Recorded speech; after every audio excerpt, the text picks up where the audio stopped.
노유진의 정치 카페. 네, 노유진의 정치 카페 5회 시작하겠습니다. 밤새 피곤들 하시죠? 네, 왜 피곤하셨는지는 굳이 말씀드리지 않겠습니다.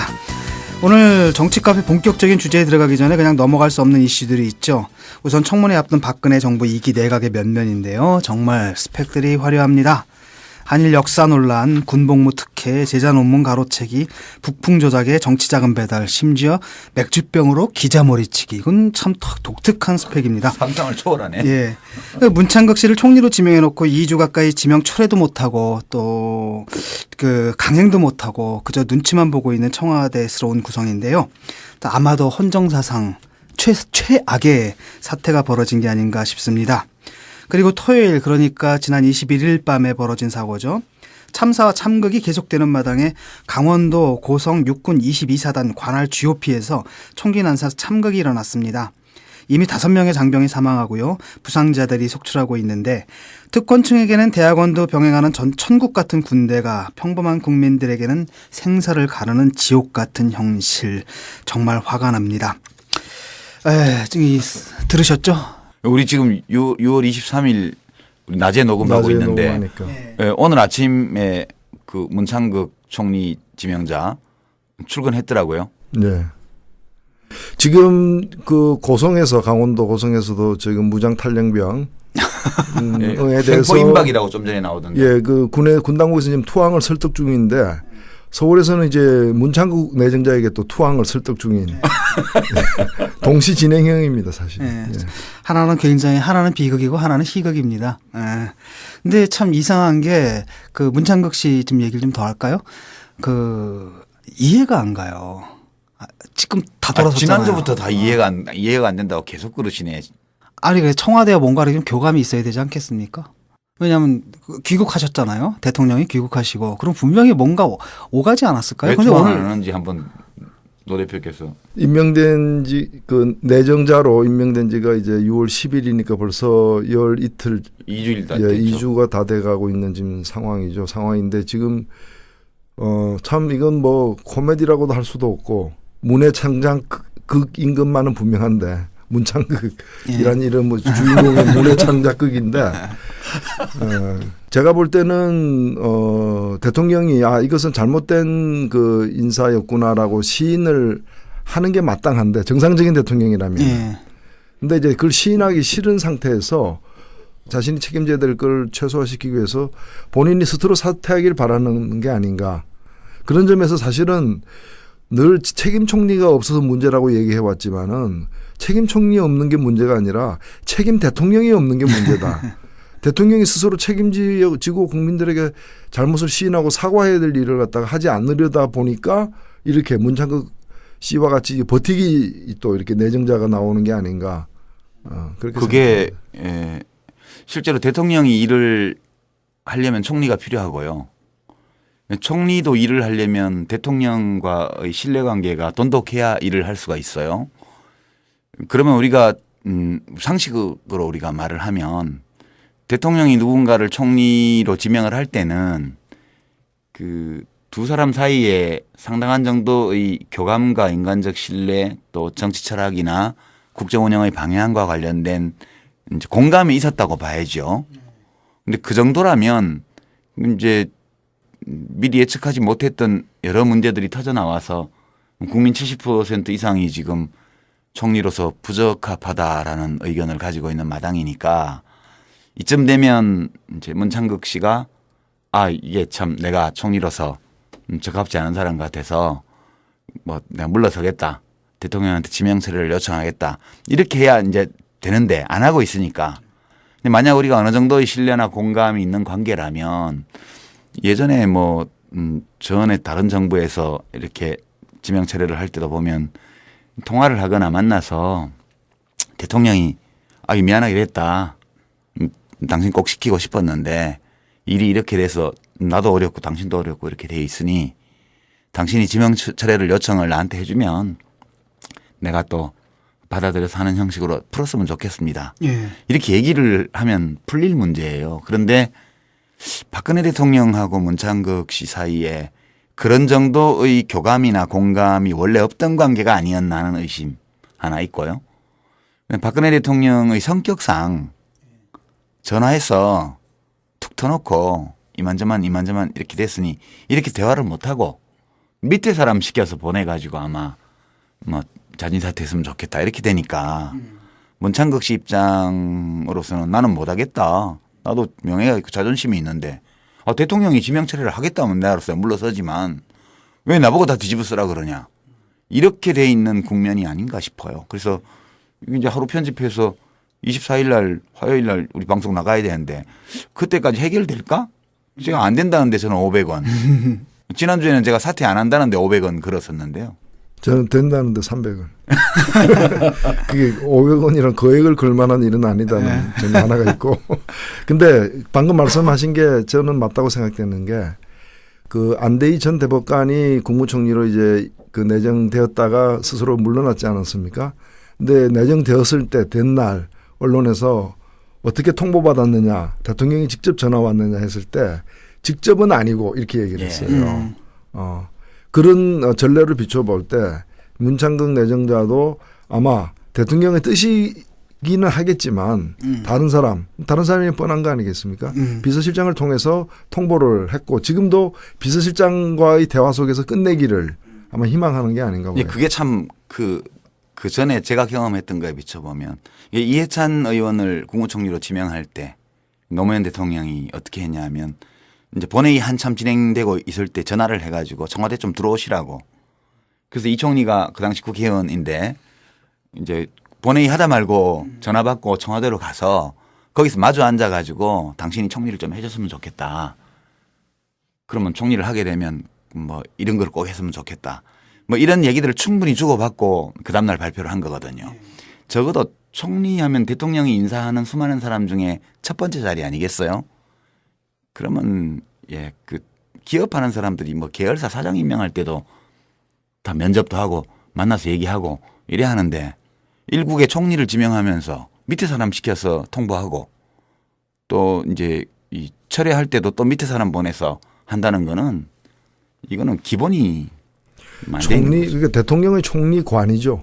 총리를 어떻게 보느냐. 그러니까 그런 진지한 어떤 국정 운영의 그게 어떤 별로 필요하다고 생각하지 조력자, 네. 파트너라기보다는 거의 뭐 의전용 병풍처럼 생각하는 것 같아요. 모선 부리듯이 하나? 그러니까 병풍하고 사람하고 무슨 대화를 합니까?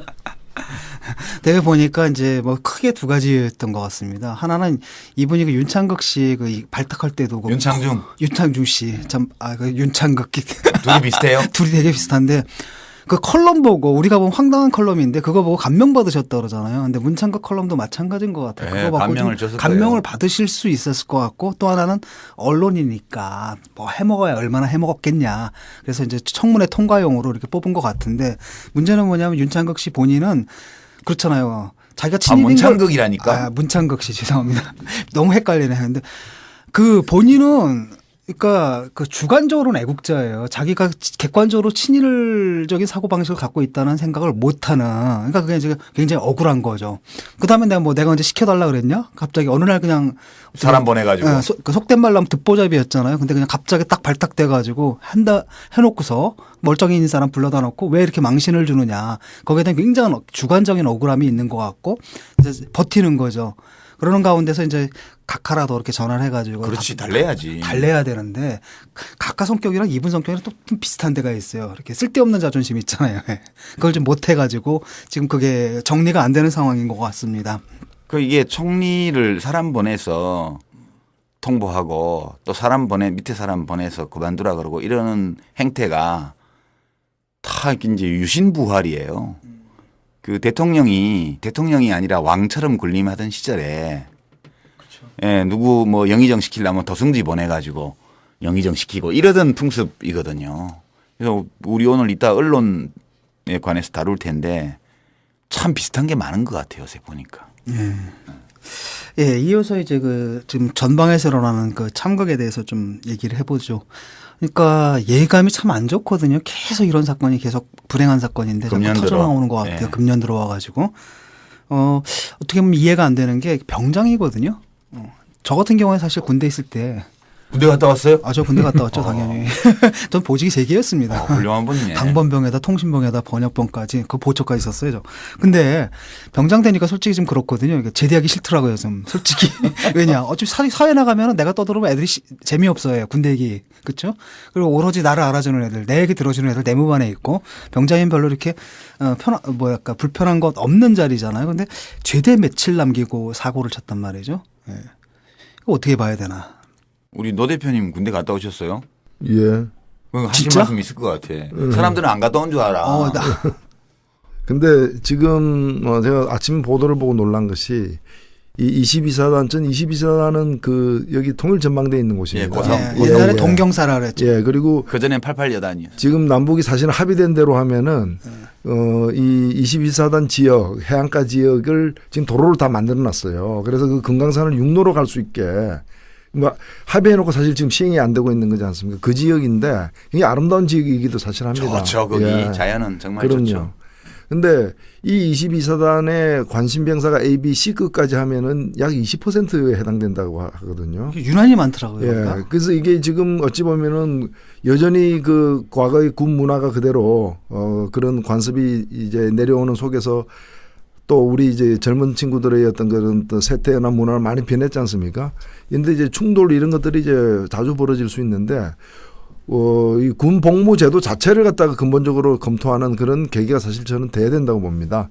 언제까지 이렇게 강제 징집하는 징병제를 갖다가 유지할 것인가. 그리고 징병제 골간을 유지한다 하더라도 이 좀 사회적으로 이제 부적격하거나 또는 다른 생각을 갖고 있는 사람들, 종교 신앙이라거나 또는 다른 어떤 철학을 갖고 있는 사람들이 다른 형태의 복무 제도를 갖다 선택할 수 있도록 하는 그런 이제 대체 복무제의 좀 적극적인 검토와 도입이 필요하지 않느냐. 그런 속에서 이런 걸 미연에 방지할 수 있는 것이지.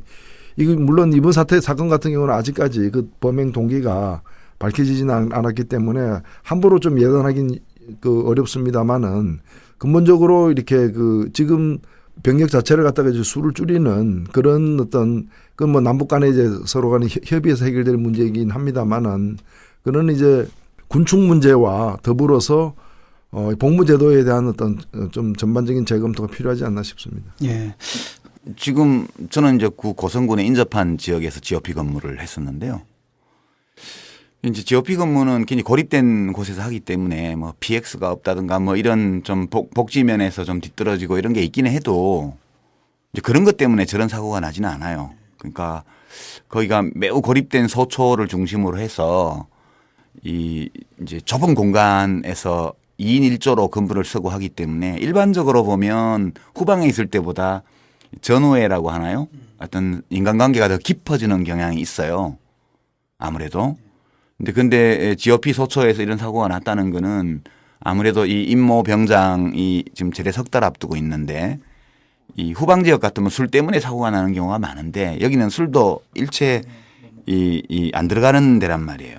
이제 그런 걸로 보면 평소 소초 운영을 하는 과정에서 이 임모 병장이 이 인간적 자존감 이런 것을 크게 다치는 어떤 일들이 있었지 않을까라는 추측을 일반적으로 좀 해볼 수 있을 것 같고요.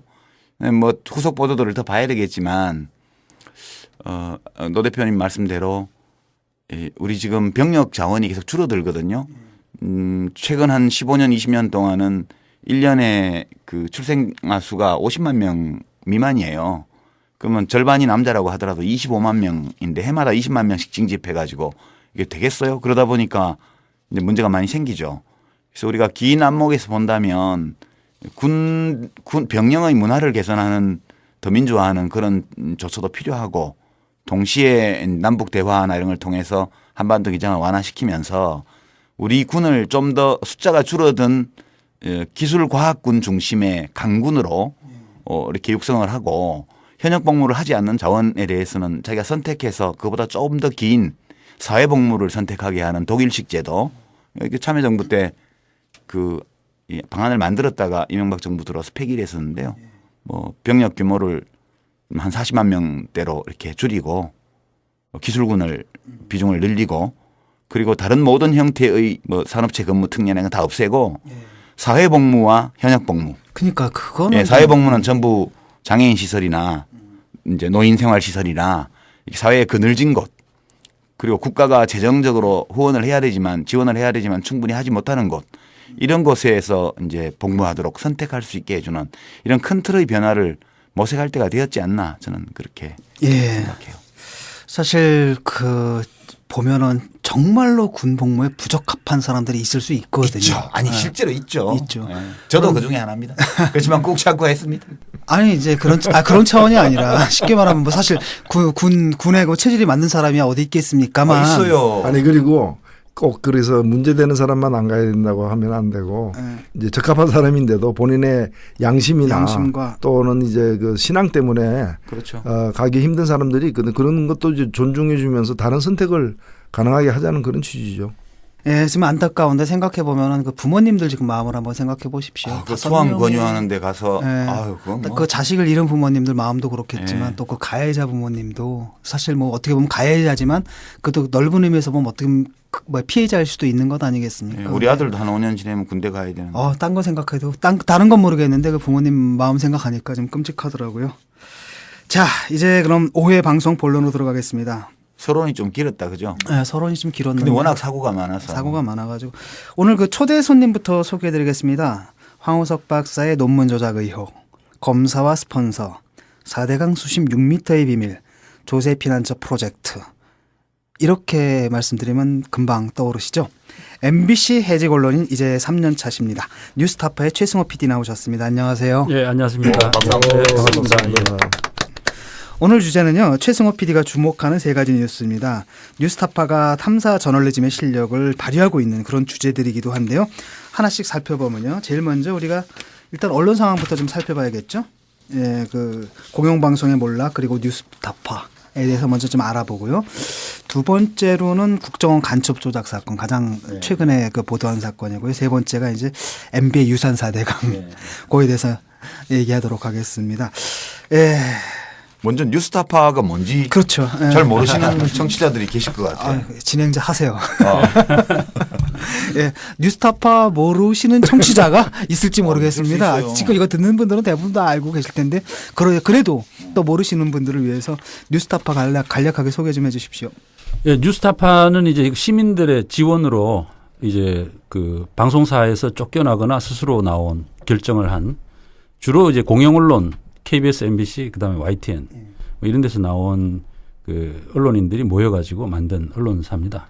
그래서 이제 시민들이 뭐 이렇게 5,000원, 10,000원 또 혹은 그보다 조금 더 많이 이렇게 해서 지원을 해주셔가지고 그걸 통해 가지고 지금 이제 정말 깨끗한 어떤 돈으로 깨끗한 방송을 한다. 그래서 저희는 이제 광고 같은 건 이제 전혀 하지 않고 그래서 이제 어떤 압력으로부터도 독립된 방송을 하고 있는 그런 방송입니다. 그러면 정기적으로 이렇게 후원금을 내는 후원인이 지금 몇 분 정도 지금 되시나요? 36,000명 정도. 엄청나네. 정의당 당원보다 많아. 우리 당은 당원보다 많아요. 36,000명 중에 제가 한 명입니다. 아이고, 예, 감사합니다. 저는 한 명 아닐 텐데 깊이 반성하면서. 아니요, 후원인이 이제 가입하면 됩니다. 예, 녹음 끝나고 깊이 반성하고. 저는 하겠습니다. 뉴스 링크 열심히 날리고 있습니다. 돈도 내야 돼. 그런데 그 명칭에 타파라고 들어간 뜻은 어떤 건가요? 기존에 이제 우리가 이제 그 봐왔던 뉴스를 좀 타파하자 뭐 이런 개념이죠. 예. 기존 뉴스가 어땠어요? 그 나오시기까지의 얘기를 좀 들어야 될 것 같습니다. MBC에서 나오게 된 이유는 뭐 그동안 이제 제가 주로 이제 4대강에 대한 비판 보도를 MB 시대 때 많이 했죠. 특별히 이제 마지막에는 대운하다 이것은 4대강 사업 한다고 하면서 사실은 대운하한 것이다 하는 보도를 하고 나니까 그게 수십 6m의 비밀. 그렇습니다. 예. 그러고 나니까 반응이 확 오더라고요.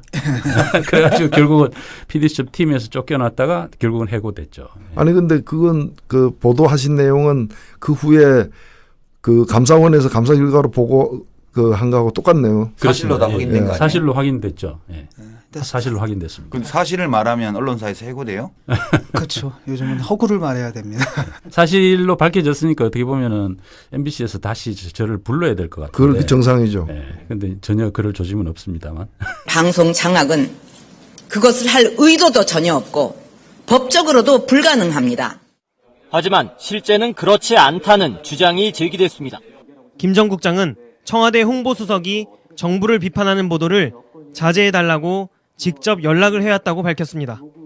세월호 참사 때는 어떻게 되냐면 제 보도국장 방이 일종의 비상 상황실 비슷하게 만들어져가지고 4명이서 보통 같이 일을 했는데 청와대에서 연락이 왔죠. 한참 구조다가 진행되고 있으니까 해경에 대한 비판은 나중에 하더라도 지금 당장은 좀 자제해 주시면. 사실 MBC 위상이 갑자기죠. 거의 한 1, 2년 사이인가? 갑자기가 아니죠. 서서히 그랬는데 최승호 PD가 떠난 뒤로는 뭐 거의 옛날에는 이제 KBS보다도 MBC를 많이 봤는데 그렇죠. 요즘은 MBC는 못 봐주겠더라고요. 솔직히 좀. 예, 좀 너무 제가 볼 때도 마음이 너무 아파가지고 뭐 보지는 않습니다. 사실 잘 보지는 않고 뉴스에 오르내릴 때. 근데 요즘 뉴스에 오르내릴 때가 너무 많아요. 나쁜 걸로 오르내릴 때가. 그때만 이제 좀 확인을 하고 그러는데 보고 있으면 정말 마음이 아프죠. 최근에도 뭐 문창극 그 총리 후보 문제가 막 이렇게 불거지니까 사실 이제 KBS에서 그 보도를 했지 않습니까? 네. 근데 이제 그 주로 보수 쪽에서는 이제 KBS가 왜곡 보도를 했다. 이렇게 얘기를 하고 오늘 아침에 중앙일보에서도 아주 그 몇 면이나 터가지고 그런 주장을 하던데 그걸 MBC가 받아가지고 그 문창극 씨가 이제 교회에서 강연하는 영상 그걸 40분이나 틀어가면서 그거 저 다 봤어요. 예, 그걸 뭐 토론. 토론을 하고 그런 방송을 했더라고요. 예. 토론하고 방송할 수는 있죠. 그건 뭐 당연히 그 중요한 현안이니까 토론하고 당연히 방송을 해야 되는데 그걸 40분씩이나 하면서 그 방송 프로그램을 2개씩이나 죽여가면서 예. 특별 편성을 해가지고 한다는 것은 상당히 의도가 있어 보인다는 것이고 그런 거는 좀 일반적으로 공영방송에서 특별한 그 의도가 있지 않는 한 하기 힘든 일입니다. 그런 거는. 근데 이제 그런 것들을 한다는 거죠. 거기 그 토론 나간 분들 같은 경우에도 좀 점점 불만이 있어요. 그건 너무나 뻔한 거니까 그런 거랑 보이콧을 어때요? 아니 왜냐하면 이제 정상적인 토론이 분명히 아니지 않습니까? 지금 방송도 2개 멀쩡히 잡혀 있는 거 하고 그게 뭐 급한 사안도 아니고 이미 결판이 난 거고 또 하나는 이제 근데 저는 그 방송을 다 봤는데 재밌더라고요. 예. MBC에서 어떤 의도를 가지고 그 특별 대담을 편성을 했는지는 모르겠는데 네. 제가 그거를 보느라고 동영상도 그 전에 인터넷에서 봤는데 또 다시 한번 다 보고 거기 뭐 문창극 씨가 나와서 뭐 일하러 가서 찬송가 부르는 것도 다 들어보고 했는데 전체를 보고 나니까 더더욱 이 사람은 국무총리 하면 안 되겠다. 그러니까 재밌는 게 이제 바로 그거거든. 저 사람들 논리는 뭐냐면 그 동영상을 다 보면 사람들 생각이 달라질 거라고 믿는 거예요. 근데 저는 이제 오히려 그 동영상을 보고 오히려 와 이게 심하다. 그냥 기사로 보는 거랑 그 말로 직접 듣는 건 또 임팩트가 다르거든요. 근데 그 재밌는 건 그 사람들 그걸 틀어주면 사람들 마음이 바뀔 거라고 그 생각하는 그 방식 그게 참 그 재밌더라고요. 이게 이제 어떻게 보면 지금 현재 언론 현실을 그대로 보여주는 건데요. KBS가 문창극 후보에 대해서 이제 발굴 보도를 한 것은 그거는 어떤 무슨 특별한 의도를 갖고 있다기보다는 이 총리 후보자가 이런 발언을 했다는 사실을 이제 보도한 거죠.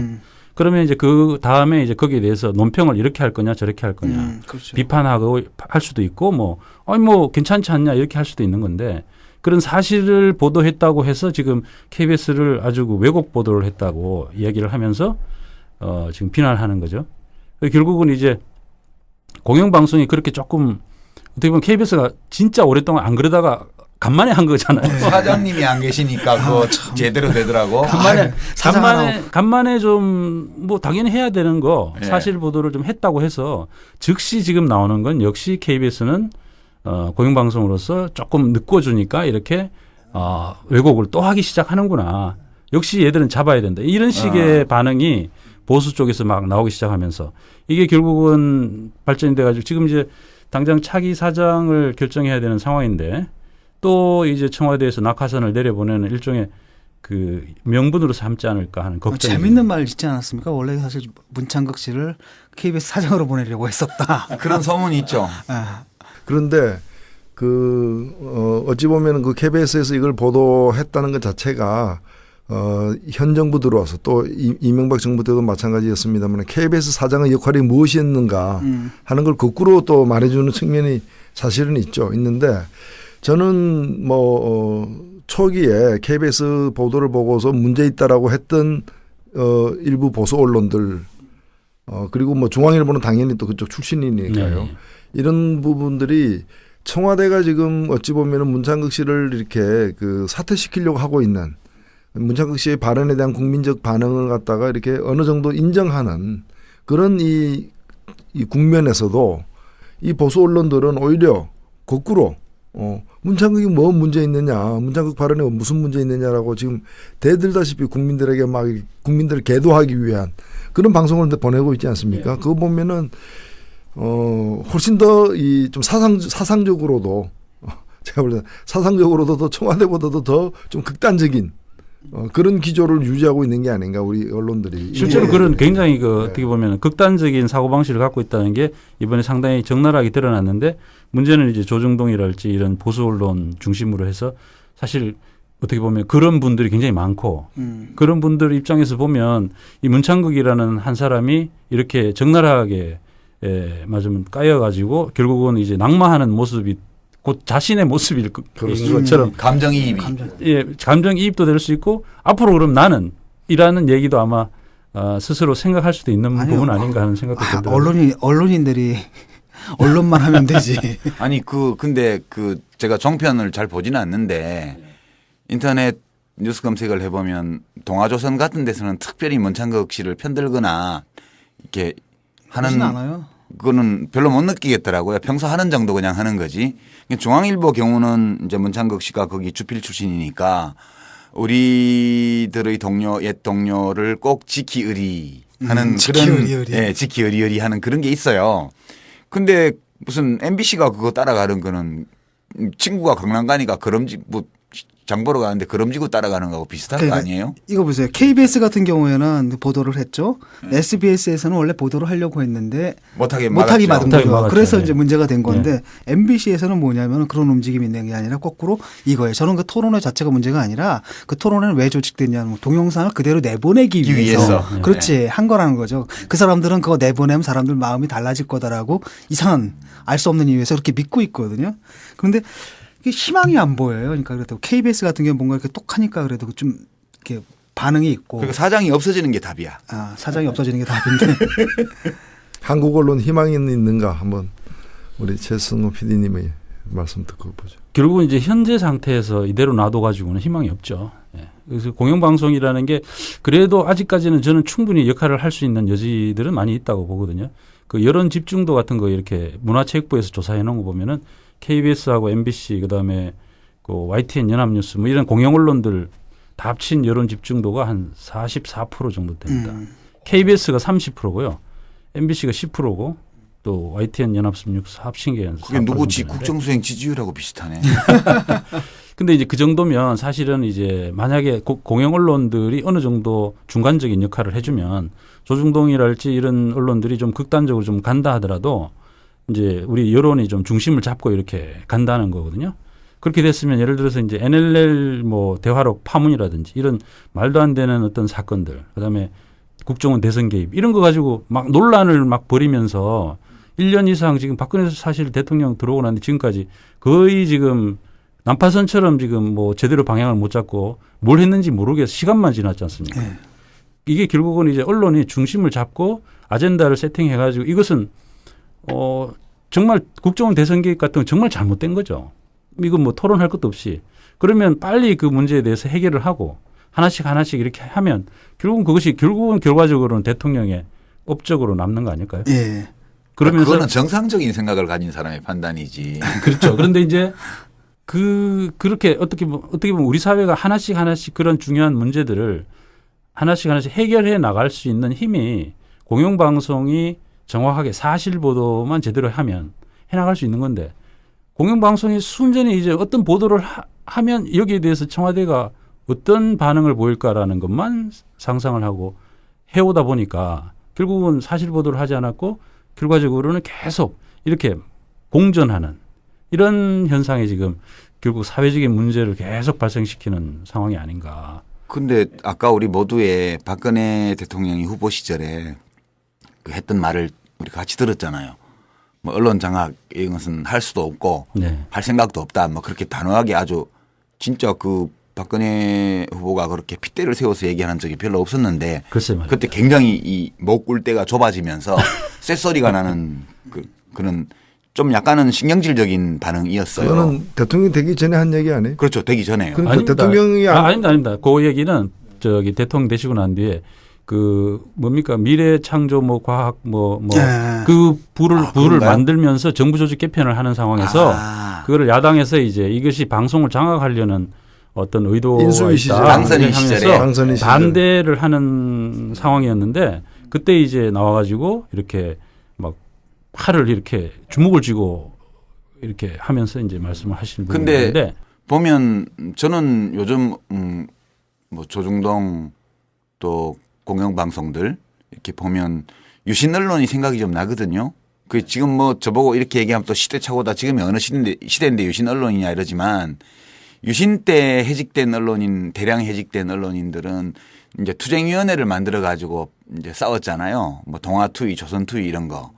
이게 요즘 해직 언론인들은 방송도 만들고 뭐 네, 매체도 네. 만들고 이 시대가 그만큼 달라지긴 했는데 그럼에도 불구하고 기존의 이제 지상파나 공영방송국 또 뭐 사유재산으로 돼 있는 거대 신문사들 이런 데들을 보면 옛날에 유신 때는 기자들이 막 그 정부 비판하는 기사를 쓰고 이렇게 해서 막 중앙정보부에 끌려가서 막 거꾸로 매달리고 얻어맞고 이러면서도 그 싸웠거든요. 네. 근데 지금은 그 어떤 기자를 데려다가 거꾸로 매달고 고춧가루를 먹였다는 얘기도 없는데 왜 이렇게 장악이 되는 거예요?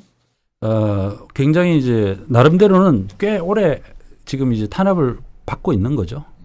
MB 벌써 5년 지났고 또 박근혜 대통령 들어와가지고 지금 1년 반 이상 지난 상황이고요.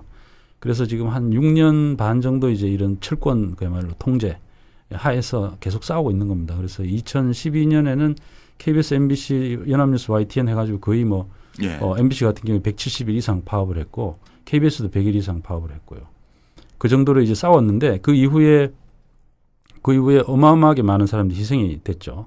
해고돼서 잘리기도 하고 징계도 많이 받고 또 일단 기본적으로 MBC 같은 경우가 특히 그런데요. 좀 이제 보도 좀 제대로 해보려고 노력하는 기자들을 전부 바깥으로 그냥 보도할 수 없는 곳으로 보내버립니다. 지금 아마 그 다른 부서로 전보되어 있는 그야말로 비보도 분야에 전보되어 있는 인력이 한 50명 이상 될 거요. 50명 이상 그런 식으로 해놓고 그다음에 이제 또 인력 모자란다고 또 자기네 입맛에 맞는 사람들 또 뽑고 있거든요. 그래서 뭐 경력직 같은 사람들 뽑을 때 뭐 질문으로 뭐 다음 대통령은 누가 돼야 되느냐, 당신은 진보냐 보수냐, 심지어는 당신은 고향이 어디냐 이런 걸 물어보고 그걸 감안해가지고 뽑는다니까 어떤 사람들을 뽑으려고 하는지 이제 알 수 있는 거죠. 그리고 그런 사람들이 이제 굉장히 중요한 부서로 다 보내지는 거죠. 정치 뭐 그다음에 이제 법조 뭐 이런 데 전부 다 가가지고 요소를 다 장악하고 있기 때문에 그 현장에서 이제 그 보도를 하는 사람들이 이제 말하자면 내가 어떤 기사를 써가지고 이걸 방송하려고 하는데 데스크가 막아서 거기서부터 싸움이 시작이 되는 건데 그거 자체가 지금 없어지는 그래서 뭐 기사를 아예 쓸 수가 없으니까 자기 아버지보다 더 잘하네. 근데 원래 언론이 말이죠. 바람직한 언론상이라는 게 소유와 경영이 분리되고 또 경영으로부터 편집이 독립되는 게 가장 이제 뭐 이상적인 상태라면은 우리가 현실적으로 뭐 소유와 경영이 이렇게 분리 안 되는 그까지는 좀 이해가 갈 수도 있다고 봅니다. 그래서 저는 뭐 공영방송 KBS나 또는 이제 뭐 사실상 공영방송인 MBC 같은데 사장이 뭐 이렇게 정권이 바뀌면 그 정부에 가까운 사람이 들어올 수도 있다고 봐요. 문제는 이제 그 사장은 경영을 해야 되는 것이고 편집에 간섭을 하지 말아야 되는데 과거 김대중 정부나 특히 노무현 정부 때 보면은 사장은 사실 정부에서 임명했어요. 사실은. 네. 임명했지만 제가 아는 한 그 사장이 그렇게 편집에 관여할 수가 없었고 관여하려고도 안 했어요. 사실은. MBC도 그랬나요? 네. 그때? 뭐 그랬죠. 예. 이번에 그 KBS 김시곤 보도국장은 사실은 청와대에서 시키는 대로 다 한 사람이죠. 예. 그분이 이제 사건이 발생하고 난 뒤에 한 얘기가 있습니다. 정현주 사장 시절만 해도 이렇게 보도에 대해서 사장이 직접 간섭하고 하지 않았다. 특히 이제 뉴스 큐시트라는 게 있거든요. 예. 매일매일 이제 오늘 무슨 보도를 할 건지 순서를 정한 편집회에서 나온 큐시트가 있는데 그 큐시트를 정현주 사장 시절에는 사장한테 보고를 안 했다는 겁니다. 보고도 안 했다. 네, 예. 보고를 아예 안 했는데 지금은 그걸 보고를 할 뿐만 아니라 그 다음에는 사장이 뭐 예를 들어서 톱이 뭐 이래 뭐 심지어는 뭐 그 하단 자막 나가는 것까지도 전화해가지고 이거 뭐 안 된다고 하고 뭐 이런 식이었다니까 뭐 할 말이 사실 없죠. 당시에 그 시사 프로나 탐사 보도 같은 경우에 참여정부 비판하는 거 많이 했습니다. 많은 KBS. 정도가 아니고 네. 뭐 MBC 때문에 엄청 괴로웠지. 우리가 집권하고 있을 때는 저 같은 경우에는. 그 실제로 그랬죠. 예. 어, 아, 너 그랬는데 괴롭더라고 진짜. 그 저도 많이 나갔죠. 그래서 제가 언론 장악하고 탄압하는 그 심정은 이해가 돼요. 그렇지만 우리가 아무리 배고프다고 나무 집 담 넘어가서 물건을 함부로 훔친다든가 아무리 운전하다가 뭐 차선 시비가 붙어서 화가 난다고 해서 고속도로 한중간에 차를 세워버린다든가 이렇게 안 하잖아요. 네. 자기 입장에서 좀 괴롭고 성가시고 때로는 화도 나고 왜냐하면 언론 보도나 비판이라는 게 뭐 정당하고 자유로워야 하지만 늘 또 100%의 진실만을 항상 할 수 있는 건 또 아니니까 네, 그렇죠. 당사자 입장에서 억울할 수도 있고 그런데 그렇다고 해서 뭐 화난다고 사람 찔러 죽이고 뭐 고속도로에 차 세우고 뭐 나무집 유리창 깨고 가게 유리창 깨고 빵 훔치고 그러나요? 근데 지금 하는 걸 보면 기분 나쁘고 성가시고 귀찮으니까 네. 그냥 다 이제 좀 날카롭게 쓰면 펜 뺏어버리고 네. 좀 시끄럽게 지적하면 마이크 뺏어버리고 그렇게 하는 거 아니겠어요? 그러니까 그 보도를 장악하고 싶은 그 마음, 그 욕망은 아까 이제 유신 시절 말씀하셨는데 유신 시절과 정말 다를 바가 없다 그렇게 느끼죠. 다만 이제 기술이 워낙 발달해가지고 지금은 뉴스타파 같은 방송도 가능하고 또 이제 SNS도 해서 정말 깨어있는 시민들이 뭐 트위터나 페이스북이나 이런 걸 가지고 계속 이제 좋은 뉴스를 만들어 나가는 그런 거기 때문에 견제가 되는 거지. 예, 예. 사실 그 지금 방송 같은 경우에 이제 그냥 경영과 편집이 그냥 일체 편집이 경영으로 독립 못한 상태, 권력에서 장악된 상태이고 다른 어떤 그 이 민간 언론 같은 경우에도 조중동을 대표적으로 보면은 소유와 경영과 편집이 아예 일체화되어 있지 않습니까? 근데 이게 이 부분들이 또 사실상 여론 형성에 막강한 힘을 또 발휘하고 있는 거예요. 종편까지 포함해 가지고 제가 이번에 그 부산시 그 지방선거 때 이제 부산시 무슨 자료를 보니까 부산시 신문 가구별 신문 구독률 그걸 보면은 그 10번째가 부산 시민들이 보는 신문, 이건 방송말로 신문만 놓고 보면 10번째로 보는 신문이 경향신문이더라고요. 한겨레는 10번째도 못 들어가고 있어요. 그럼 부산 시민들이 굉장히 한쪽으로 쏠린 언론을 주로 접하는 거예요. 그렇죠. 정보도 그걸 접하고.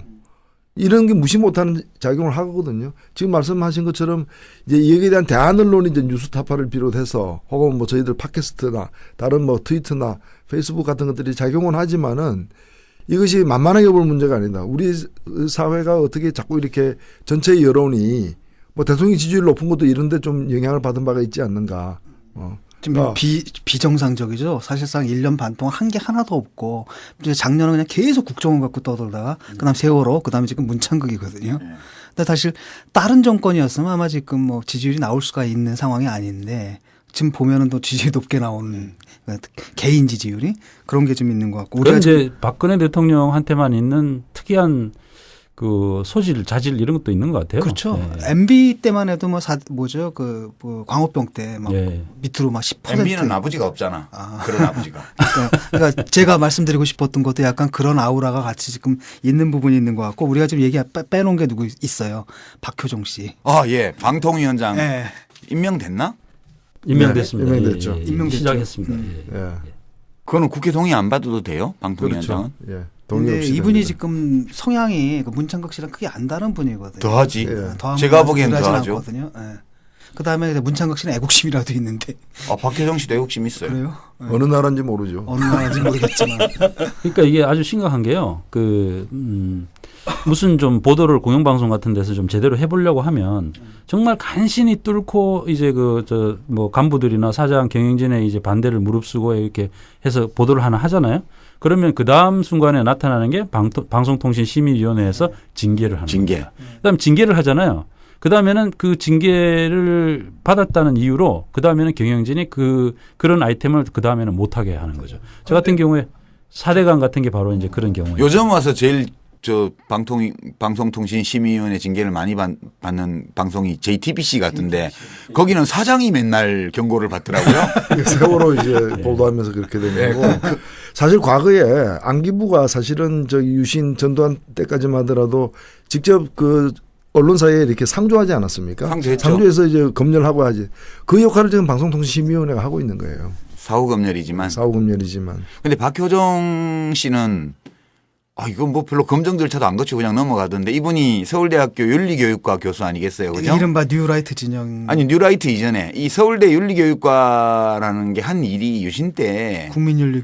그렇죠. 그 반공도덕 교과서 만들고 맨 그런 일이에요, 전부 다. 그러니까 평생 동안 독재 이념을 주입하는 일을 해온 사람이에요. 이분은 뉴라이트가 아니고요, 올드라이트예요. 아 이분은 네, 원래부터 라이트예요. 그러기도 하고 또 울트라 라이트입니다. 울트라 극우에다가 극우에 해당되는 거죠. 근데 이제 이런 분이 지금 위원장이 되셨으니 앞으로 좀 방송의 미래가. 그러니까 이제 박근혜 대통령이 아까 뭐 방송을 장악할 수도 없고 뭐 법도 뭐 장악할 수 없게 돼 있다 이렇게 얘기하는데 그런 얘기를 하면서 박효정 씨를 방송통신심의위원장을 시키니까 이거 참 이게 대통령의 말이라는 거를 어떻게 받아들여야 되는지 저는 참 그 아무 의미가 없고 지지율 관리를 위한 발언이에요, 다. 그렇게 박근혜 대통령의 모든 발언은 오로지 이 조중동 종편 방송의 선전 재료를 제공해서 국정수행 지지율을 관리하기 위한 발언이지 그 이상의 의미는 없다. 이게 너무 야박한지 몰라도 달리 해석이 안 돼요. 저는 저 옛날에 우리 저 유시민 작가님, 예. 제 또 저기 저 초등학교 선배님이시기도 하신데, 께서 박근혜 대통령 취임하기 전에 그런 이야기를 한번 하신 걸 제가 봤는데 아마 의전은 참 잘할 거다 이렇게 말씀하셨더라고요. 그래서 진짜 아마 의전은 정말 잘할 모양이구나. 그런데 아닌 게 아니라 황금마차 타고 이렇게 들어가시고 이런 거 정말 잘하셔요. 잘하시고. 그런데 이게 참 너무 좀 말씀하고 안 맞는 그런 결론들이 나오는데 저까지도 어떻게 보면 깜빡깜빡 하거든요. 사실은 이렇게 그분이 이렇게 대통령께서 이렇게 연설을 이렇게 하실 때 정말 진정성이 있는 표정으로 이렇게 말씀하시면 한 번 더 믿어야 되나 이런 저도 그런 경우가 있다 보니 대통령의 업무 수행 그 요령 중에 아주 중요한 항목 중에 하나가 연기력이에요. 그런 연기 대본 이상으로서의 의미가 없는 것이 대통령의 발언이다. 진짜 야박한지 몰라도 1년 반 동안 관찰한 결과 어떤 말도 그것이 어떤 의미를 담고 있다고 보면 속았다는 느낌이 들 거예요. 그리고 아까 그런 발언은 제가 볼 때는 기억도 못하지 않을까 싶어요. 네. 그러니까 뭐 저는 제가 볼 때 저장 기간이 한 3일 정도 되는 것 같아요. 램이야 램. 저는 뭐 그렇게까지는 생각하지 않는데 하여튼 그래도 저는 이제 그 방송 장악할 의도가 없다 하는 거를 뭐 그동안 모르셨다면 뭐 의도가 없었는데도 이렇게 밑에서 만약에 해가지고 지금 이런 상황이라면 그걸 좀 다시 한번 생각하셔가지고 좀 바꿔주시면 좋겠다는 생각을 합니다. 메모리 자체가 휘발성이 괜한 그런 기대를 하시면서 언론 활동을 하시면 더 고달파져요. 이거는 장악을 하겠다는 의사를 확실히 갖고 있고 그것도 그냥 내가 내 이익을 위해서 장악해야 된다가 아니고 우리가 방송을 장악해야만 국가를 똑바로 세울 수 있다. 이렇게 확신을 하고 하는 거기 때문에 그 점에 대해서는 한 점의 오차도 없이 집권기간 내내 방송 장악을 할 것이다. 저는 그렇게 보고 우리가 그렇게 판단하고 대처를 해야. 예. 그러면 이제 않을까. 마지막으로 그럼 어떻게 해야 하나? 지금 이런 상황 속에서 뉴스타파를 키워야죠. 뉴스타파 후원인을 늘려야 되고 예. 대한언론을 갖다 키워야 됩니다. 대한언론은 키운 수밖에 없어요. 지금은 제가 볼 때는 박근혜 대통령의 생각이 바뀌기를 기대하기보다는 이 지금 종편이나 조중동 이런 거대 신문이나 혹은 이 공영방송들의 한통속이 되거나 혹은 장악을 해서 국민 여론을 조작하고 국민들의 생각을 지배하려고 드는 이 프로젝트에 대해서는 요새 드라마 개과천선 뭐 이런 거 있던데 그 환상이라고요. 안 변해요. 그러니까 그렇게 생각을 하고 그런 일종의 전염병 같은 상황 그것을 우리가 넘어설 수 있는 어떤 대안들을 만들어 나가는 것 외에는 길이 없다. 예. 대한 언론도 좀 해주시고 제가 한 말씀만 좀 더 드린다면 저희는 사실 저나 이제 공영방송에 지금 있는 사람들, 쫓겨난 사람들, 이런 사람들이 이번에 참 놀랐어요. KBS 김환영 사장이 쫓겨나는 과정을 이렇게 보면서 그게 역시 이제 세월호 참사라는 어마어마한 사태에서 국민들이 공영방송이 역할이라는 데 대해서 이놈들 공영방송이 역할을 잘못하니까 애들이 죽는구나. 이걸 딱 느끼고 그다음에 유족들이 이제 결국은 KBS를 찾아간 것이거든요. KBS 찾아가서 김환영 사장이 거기서 나왔으면 아마 이런 사태까지 안 벌어졌을 거예요. 그렇죠. 나와서 아이고 죄송하게 됐습니다. 그러고. 안 나오고 네. 이제 하니까 그냥 청와대로 가신 거거든요. 청와대로 가시니까 박근혜 대통령 입장에서는 유족들을 만나기가 두려우니까 먼저 잘라버린 거죠. KBS에 이야기해가지고. 거기서부터 이 상황이 이렇게까지 온 것이고 결과적으로는 그것이 국민들의 어떤 그런 이 역동적인 어떤 움직임이 이런 현실까지도 만들어낸다는 거고 결국은 이제 앞으로 KBS 사장을 차기 사장을 선정하는 그런 그 과정이 지금 이어질 텐데 여기서 좀 더 힘을 모아가지고 좋은 KBS 사장이 그래도 조금 나은. 국민하기 고달퍼. 이게 저 KBS라는 공영방송에 계신 분들이 국민들을 위해서 뭘 고민하고 해주셔야 되는데 맞습니다. 지금 국민들이 국민들이 KBS까지 KBS 를 보듬어야 돼. 네. 보살펴야 돼. 이게 지금 국민 노릇하기가 이렇게 힘들었어요. 예. 맞습니다. 예. 예. 사실 언론이 장악돼 가지고 그 사이에 알게 모르게 아주 큰 참각들이 계속 벌어졌던 것 같아요. 4대 강도 그 중에 하나고. 그런데 이제 세월호가 워낙 컸던 거죠. 그래서 비로소 사람들이 깨닫게 된 것 같은데요. 다른 한편으로 그런 것도 있는 것 같습니다. 이제 미디어 환경이 변해서 옛날에는 보도를 하면 우리가 일방적으로 듣기만 했는데 요즘은 뭘 할 수 있냐면 우리가 스스로 만들 수도 그럼 있고. 정치 카페도 있잖아. 네, 또 하나가 뭐냐면 이런 것마다 뉴스타파라든지 이런 대한 언론들 그다음에 또 한겨레나 경향 그리고 뭐 JTBC 또 KBS에서 이번에 좋은 보도 같은 거 나오면은 SNS가 있잖아요. 그럼요. 우리가 또 다시 송신자가 될 수 있거든요. 그런 걸 잘 활용하면은 또 이 완전히 이렇게 불리한 언론 환경 속에서도 나름대로 우리가 그 대안적인 뭐랄까 언론의 영향력을 키울 수 있지 않나 이런 생각이 들고요. 그 뉴스타파가 얼마나 중요한지 또 얘기를 해야 되죠. 진짜 맹활약을 했어. 네, 맹활약을 했죠. 거짓말 한다고 오빠가 너를 원망하지도 않고 중모도 안 해. 국정원에서 어떤 회유가 있는지는 모르겠지만 재판장에서는 판사님이 계시고 여기 계시는 분들이 있어서 무서워하지 마. 울지 말고 무서워하지 마.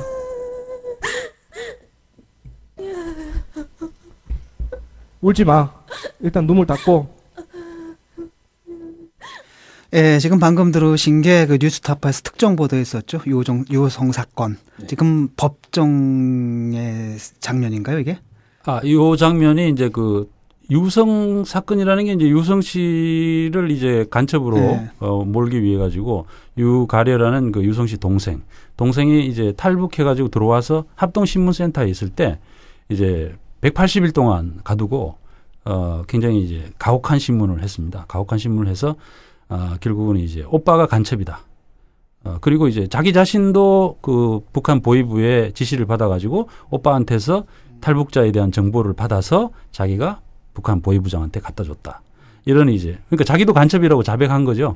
예, 그렇게 해가지고 그 남매 간첩을 만들어 놓은 그 사건이었습니다. 이게 지금 법정에서 지금 오빠가 그렇죠. 요 장면은 이제 여동생의 그 증언을 오빠가 간첩이라는 증언을 검찰에서 증거로서 보존하기 위해 가지고 그 증거 보존 재판이라는 걸 했어요. 예. 거기서 이 180일 동안 갇혀 있다가 오빠를 처음 만나는 장면입니다. 그래서 처음 만나면서 여동생은 오빠는 간첩이라고 검사한테 계속 이야기를 하죠. 이야기를 하고 이야기를 막 이렇게 하다가 나중에는 오빠가 답답하니까 내가 좀 질문하게 해 주십시오 해가지고 자기가 이제 여동생한테 질문을 하는 겁니다. 그러면서 너 국정원에서 어떻게 돼서 이런 얘기 하는지 내 오빠가 다 이해해 하면서 이제 하나씩 묻기 시작하고 동생은 답변을 못 하는 거죠. 계속 우는 겁니다.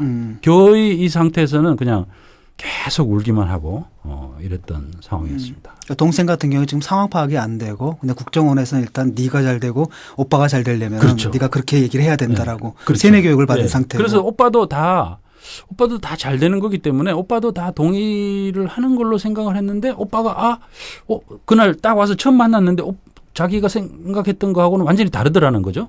그러니까 당황을 한 겁니다. 이 여동생이.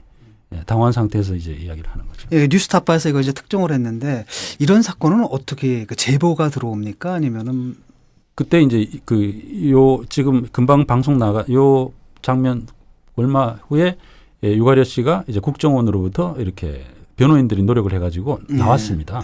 나와서 나온 바로 다음 날 이제 기자회견을 했죠. 그래서 이제 결국 자기가 이제 국정원에 강압해가지고 허위 자백을 했다라는 기자회견을 했는데 그 기자회견 사실은 뭐 신문 기사를 보고 제가 굉장히 놀랐어요. 굉장히 놀라가지고 저는 이제 간첩이라고 하면 소위 이제 북한에서 파견하는 공작원이다. 이렇게 하면은 굉장히 이제 오랫동안 어떻게 보면 북한에서 이제 그 교육을 시키고 훈련을 시키고 밀봉 교육 딱 하고 그다음에 뭐 잠수함 같은 거 태워가지고 딱 강화도 이런 데 딱 내려주면 거기서 와서 이제 고정 간첩하고 딱 접선을 하고 그다음에 뭐 어디 무기 같은 것도 이렇게 숨겨놓고 무전기 뭐 이렇게 숨겨놓고 잡히면 독약 앰플 탁 깨물어 죽고 그게 우리가 아는 간첩 모양이에요. 늘 지시 내용을 이렇게 받기 위해서 뭐 밤에 뭐 밤 12시에 뭐 북한 방송을 듣는다든지 뭐 이러는 걸로 제가 생각을 했거든요. 생각을 했는데 이 경우는 이거는 완전히 무슨 이 유가려라는 친구나 유성이라는 친구나 정말 무슨 자기네가 수사로 조사해 놓은 거 안에서도 국정원이 수사 그것도 뭐 다 거짓 수사지만 그 안에서도 그 교육이라고 받은 게 딱 3일 받았대요. 3일. 3일 받았다고 하고 그야말로 이제 어떤 무슨 공작원으로서의 어떤 기본 그 자질이나 훈련이나 이런 것들이 전혀 없이 그냥 이제 보내는 거거든요. 간첩 속성 코스라는 게 있어가지고 3일 만에 이제. 근데 이제 이 경우는 사실 3일이라도 받았으면은 이건 뭐 대단한 거고. 그렇지. 아예 안 받은 사람도 있어요. 보면 지금 이제 다른 사건들도 있거든요. 아예 안 받은. 지금 이 사건 말고 좀 다른 사건도 다른 진행 중인 사건도 게 있습니다. 있습니까? 제가 이제 취재를 하고 있는 게 있는데. 뭐 무면허 간첩이에요? 유성 씨 소위 간첩 조작 사건 이런 이게 이제 지금은 조작이라는 것이 노출이 되어서 그렇죠. 누명을 벗지만 예전에는 다 간첩으로 유죄 선고를 받았거든요. 그래서 제가 뭐 개인적으로는 이렇게 만들어진 간첩을 간첩 made in South Korea 또는 DIY 간첩 do it yourself 우리 집에서 왜 그러니까 근데 사우스 코리아에서 만든 것도 북파 간첩은 제대로 해서 보낼 거예요. 아마. 이제 여기서 저 남파 간첩으로 체포된 사람들을 보면 결국 간첩이 필요해요. 이 한국에는 권력을 유지하려면 이제 국민들을 긴장시켜야 되고 그리고 겁을 줘야 돼요. 그래야 말을 듣죠. 근데 겁을 줄 수 있는 게 기본적으로 그 원천이 북한의 존재란 말이에요. 근데 북한이 우리가 역사적으로 보면 72년 7.4 남북 공동성명 이후로는 간첩을 좀 난파를 훨씬 덜 했단 말이에요. 그리고 이제 그 뒤로 경제난에 빠지고 이렇게 되면서는 사실상 못 보내고. 근데 남쪽에서는 계속 간첩이 필요해요. 정치적으로. 근데 북한에서 안 보내죠. 그러니까 이제 공급이 부족해진 거지. 수요는 여전한데. 그러니까 우리가 수요 과잉 상황, 공급 부족 상황에서는 그렇다고 이북에 전화해 가지고 간첩 좀 보내달라고 할 수는 없으니까. 그러니까 수입 대체 산업. 그렇지. 자체 제작을 해야 되는 거예요. 이 자체 제작을 하려면 원자재가 좋아야 돼. 그래야 비용도 적게 들고 탈로도 안 나. 그래서 만든 게 조총련 사람들하고 이제 안면이 있는 일본 유학생. 그다음에 납북됐다가 돌아온 어부들. 그렇죠. 그다음에 국내에서 반정부 운동하면서 소위 좌익 서적을 탐독한 국내 지식인들. 여기가 DIY 간첩 제조의 3대 원자재예요. 유성 씨 같은 경우는 탈북자잖아요. 그렇죠. 이거 옛날에는 이게 없던 원자재인데. 탈북자들이 양산되고 많이 들어오면서 지금 2만 명이 넘었단 말이에요. 그러니까 그 안에서 간첩을 제조해낸 거예요. 이걸 원자재로 새로운 신소재로 채택을 해가지고. 굉장히 이제 이명박 정부 들어서고 난 뒤부터는 거기가 거의 뭐 아마 거의 한 대부분의 지금 현재 발표되고 있는 간첩 사건이 탈북자들이 간첩인 그런 사건이 아닌가 하는 생각을 합니다. 과거에 유신 때도 보면은 그 간첩이라고 발표된 사람들 중에 보면은 진짜 간첩은 극소수예요. 진짜 간첩도 많아요. 근데 그건 무장 간첩처럼 드러나기 쉬운 경우가 많이 잡혔고 이제 그 뭐 고정 간첩이라거나 이렇게 본인의 어떤 그 숨기면서 활동하는 간첩들 중에는 실제 간첩으로 잡힌 사람이 극히 드물고 대부분이 보면은 조작됐거나 예. 아니면은 뭐 저기 일본에 있는 조청년 친척이 뭐 부탁해가지고 뭐 또 편지 오가거나 뭐 이런 그런 어떤 사실은 간첩 행위로 볼 수 없는 것들이 간첩으로 둔갑되는 경우가 그때도 더 많았거든요. 그러니까 지금도 저는 뭐 북한에서 보낸 간첩이 없다고 할 수는 없는 거 아니에요. 있지만 있겠죠. 예. 그 잡을 기술도 없고 못 잡는 거야. 능력 부족으로. 그러니까 자기 자꾸 만들어내는 거지. 가끔 잡는데 우리가 과거 시대에 유명한 간첩 사건들이 있어요. 최근 한 2, 3년간 우리 과거사 진실화해위원회에서 이제 재심 권고를 해서 재심 사건들이 수십 건이 이미 무죄 판결이 대법원까지 났고 1심, 2심이 진행 중인 사건도 굉장히 많아요. 그렇죠. 이제 우리 청취자들이 다 아실 만한 거. 그런데 이중 간첩 이수근 사건. 이 사람 이중 간첩 아니었잖아요. 예. 그렇죠. 그 공범으로 몰려서 징역살이한 사람들이 다 무죄 판결을 받고 배상을 받았어요. 그 밖에도 이수근 사건도 아니었고 그다음에 무슨 동백님 사건 이것도 간첩 아니고요. 민청현 사건 이것도 아니고요. 제2차 인혁당 사건 8명 사형시킨 거 그것도 아니었죠.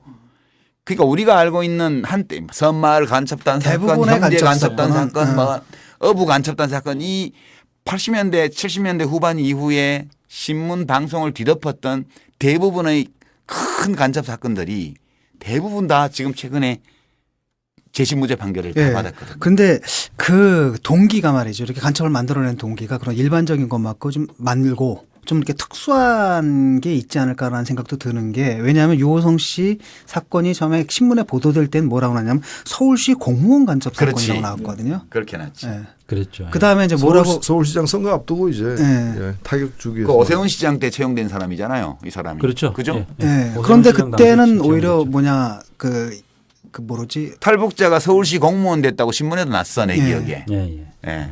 그래서 그런 것 어떻게 생각을 하십니까? 지금 뭐그 혹시 박원순 시장을 음해하려고 했다?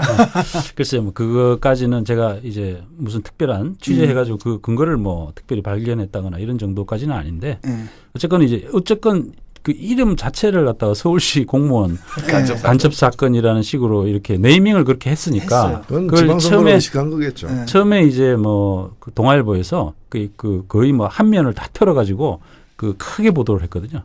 그런 데는 아마 의도가 있지 않았나 하는 생각도 듭니다. 그다음에 인터넷이라든지 이런 데서 계속 그렇게 공격을 했거든요. 네. 박원순이 뭐 고용한 거다라든지 뭐 등등등등 그런 게 좀 있었는데 그 지금 취재하고 계신 건 지금 말씀 못 해주시죠? 지금 취재하고 있는 내용은 뭐 그러니까 제가 이제 완전히 상세하게 말씀드리기는 좀 부적절할 수도 있는데 취재하고 있는 상황이기 때문에 네. 다만 이제 말씀드릴 수 있는 것은 이게 보면은 아까도 말씀드린 것처럼 뭐 정상적인 어떤 훈련을 받았던 흔적이 전혀 없다든가 심지어는 북한에 이제 뭐 빙두라는 게 있더라고요. 빙두가 뭔지 모르시죠? 빙두라는 게 북한산 마약이랍니다. 네. 그래가지고 이제 북한이 그 생각보다 그 빙두라는 그런 이제 마약이 좀 조금 광범위하게 우리 생각보다 상당히 광범위하게 이렇게 사용이 되고 있대요. 그걸 하는 사람이 많답니다. 그런데 이제 이분 같은 경우에도 이제 그걸 많이 하셨던 분이고 뭐 그다음에 밀수를 했던 사람들 뭐 이런 식으로 말하자면 어떻게 보면 북한 사회 안에서도 좀 뭐랄까 외부 세계에 접촉이 조금 이렇게 범죄자 취급 받을 수 있는 그런 분들이 탈북을 해가지고 내려왔는데 그 사람들이 이걸 공작원이다라고 잡아서 내세운다는 거죠. 지금 국정원에서 이게 그러니까 이런 경우도 굉장히 많아요, 사실은. 그리고 어디 하소연할 때도 없는 사람들이. 네, 어디 뭐 하소연할 때도 없는 사람들인데 사실은 우선 이제 논리적으로 생각을 해보면 공작원이라는 거는 자기네 나라를 위해 가지고 모든 걸 리스크를 감당을 하면서 남은 나라 적국에 가서 비밀을 파헤쳐 가지고 정보를 전달하거나 혹은 거기서 공작을 해가지고 누구를 뭐 어떻게 한다거나 납치를 한다거나 뭐 이런 정도로 리스크를 감안해야 되는 사람들이잖아요.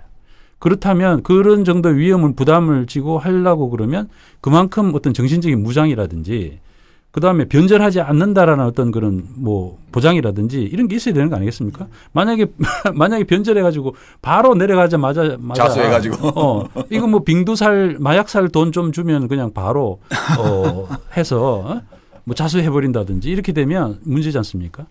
근데 이렇게 사실은 이게 일반적으로 공작원으로서는 도저히 이게 활용되기 어려운 대상들이 주로 지금 현재 공작원으로서 공작원이다 하는 식으로 지금 국정원에서 이렇게 발표를 하고 있다는 것이죠. 그래서 이제 지금 이제 180일이라는 긴 기간 동안 탈북자들을 조사를 할 수 있거든요. 그리고 그 중에 180일 중에 상당한 날짜를 1인실에다가 예. 합동신문센터에서 그러니까 합동신문센터. 합동신문센터 이게 어떻게 보면 사실 인권유린의 요소도 있고 예. 또 다른 한편은 너무 많은 공작의 뭐랄까 공작실이죠. 아니 우리 만들어내는 헌법상 거죠. 우리 대한민국 영토는 한반도와 부속도서로 돼 있고 휴전선 이북은 반국가 단체가 불법 점거하고 있어서 헌법 효력이 안 미칠 따름이지. 우리 국민이잖아요. 탈북에서 내려오면 우리 국민이잖아요. 예. 근데 우리 국민이면 우리 헌법이 규정하고 있는 재반 자유권적 기본권이나 이런 것들을 보장을 해줘야 맞는 거 아니에요. 네, 그렇죠. 근데 탈북해온 사람들에 대해서는 일체 국정원에서 그런 거 없이 사실상 6개월에 걸친 최대 6개월까지 구금이죠. 불법 구금을 할 수 있다는 얘기 아니에요.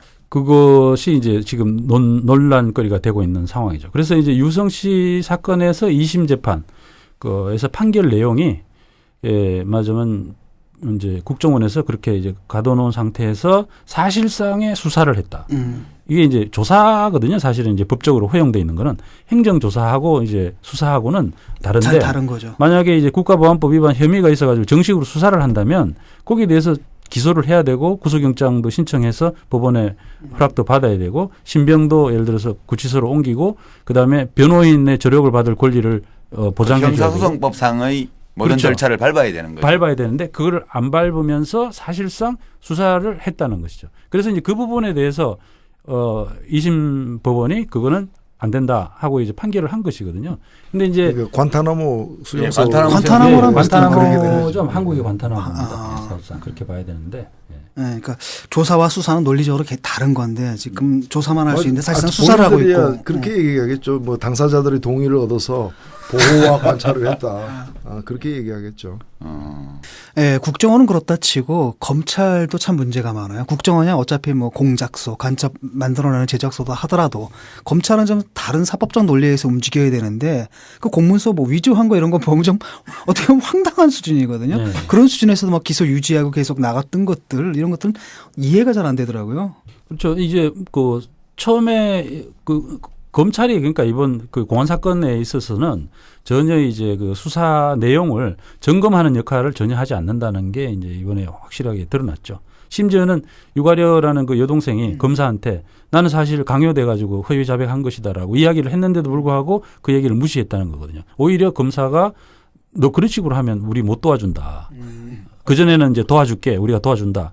이렇게 얘기를 했단 말이죠. 그래서 이제 결국은 여동생은 그렇게 허위 자백을 계속 유지하면 오빠와 같이 자기가 한국에서 살 수 있는 걸로 생각하고 있었어요. 왜냐하면 이제 시인하고 사면 받고 과거 사례들 이렇게 뭐 마유미 얘기하고 뭐 했겠지. 그랬는데 그렇죠. 김현희라는 그분은 뭐 거의 뭐 항상 탈북자의 그러니까 간첩들한테 항상 이야기하는 그렇죠. 거죠. 간첩 대상자들한테 예, 항상 이야기하는 거고요. 그래서 어쨌거나 이제 그런 정도로 어찌 보면 검사들도 사실은 보기에 따라서는 적극적으로 거의 뭐 가담했다라고 볼 수밖에 없는 그런 상황들이 공범이죠, 많죠. 공범. 네, 그러니까 국정원에서 넘기면은 이 사람들을 점검을 해야 되는데 그게 아니라 무슨 대행기관처럼 네. 이렇게 해줬고 그다음에 사실 근데 공소 유지를 하려면은 이거 법정에서 또 논리가 좀 다르잖아요. 예. 뭐 조작된 서류라든지 이런 걸 낼 수는 없는데 이 확인을 안 했나요? 알았을까요? 몰랐을까요? 그게 굉장히 의문스러운 얘기고요. 뭐 사실은 그 조작일 수밖에 없다는 거는 검사들이 얼마나 그 머리 좋은 사람들입니까? 사실 우리나라에서 거의 최고로 머리 좋은 사람들인데 알 수밖에 없어요, 사실은.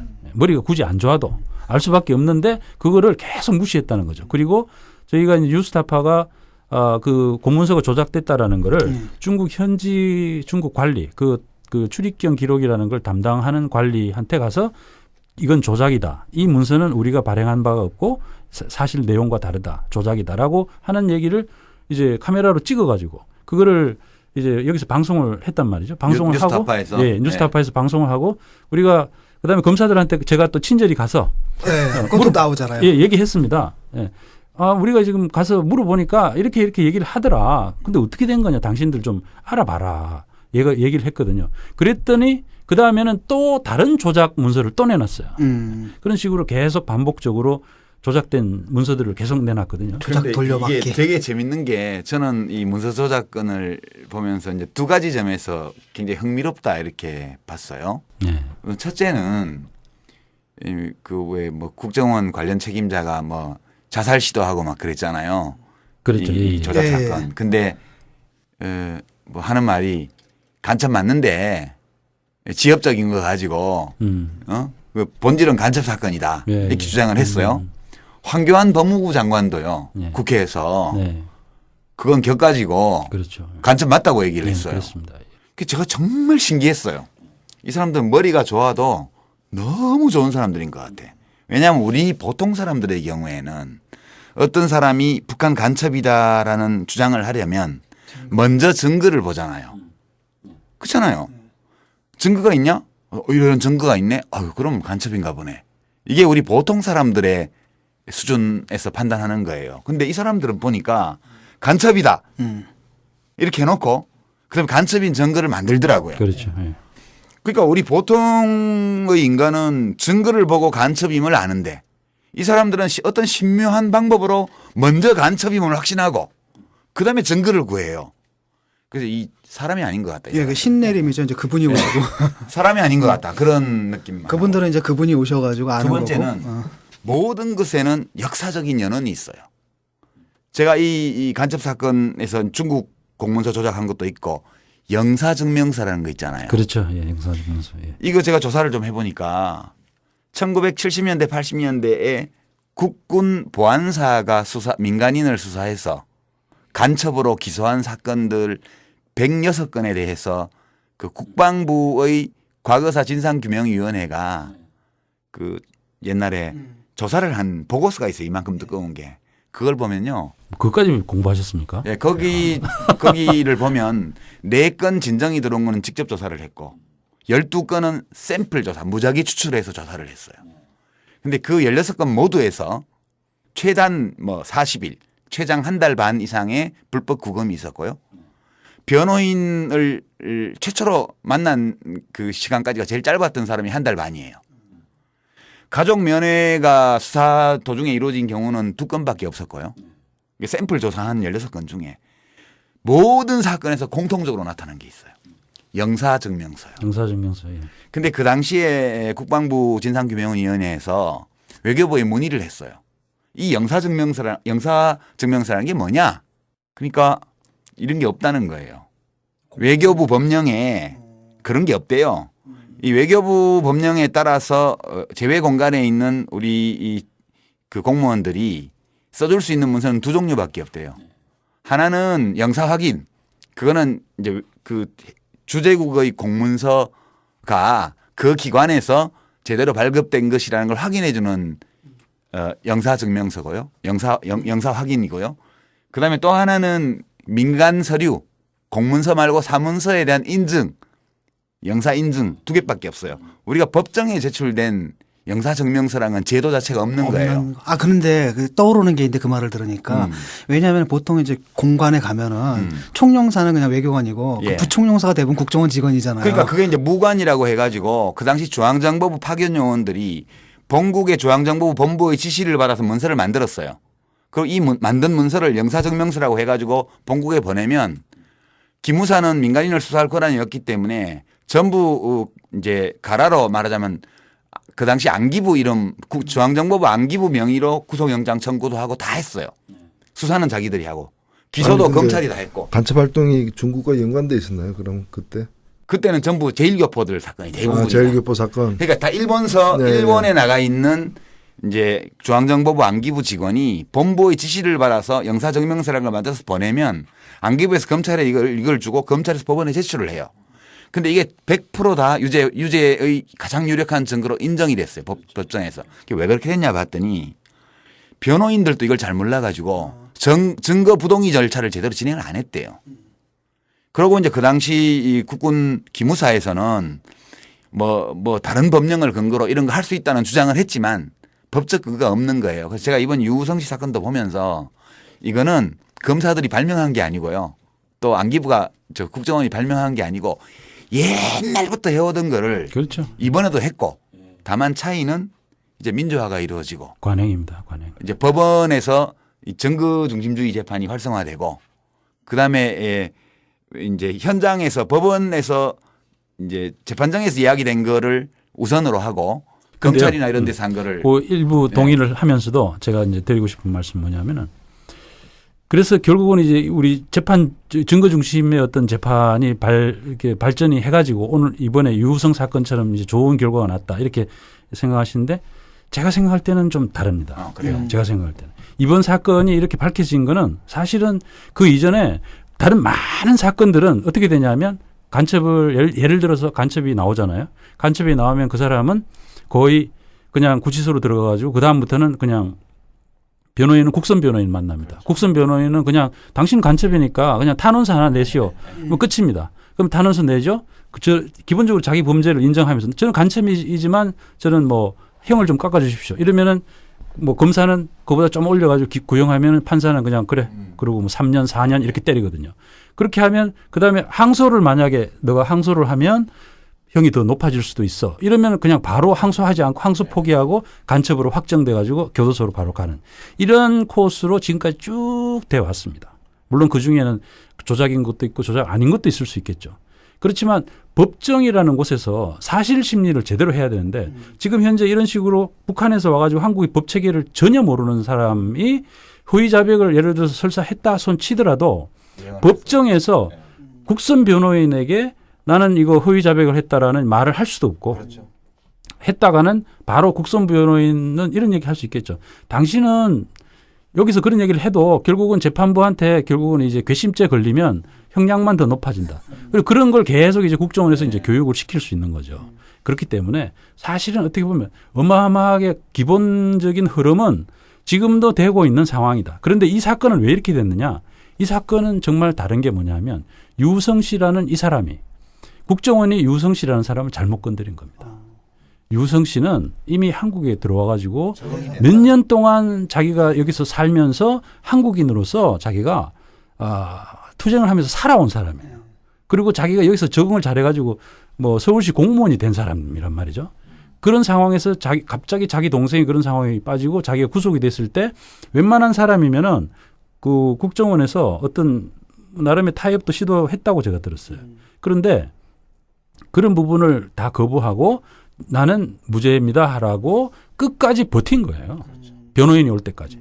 그래서 그 변호인이 마침 천주교 인권위원회를 통해 가지고 우리 장경욱 변호사라는 불세출에 어떻게 보면은 간첩 구하는 변호사가 간첩 전문 변호사 간첩 전문 변호사가 국정원에 찾아가 가지고 결국은 이 유성 씨하고 만난 것이죠. 그래 가지고 거기서부터 일이 이렇게 된 것이고요. 그다음에 또 한 가지는 뭐냐면 국정원 정말 잘못 건드렸어요. 이 사건은.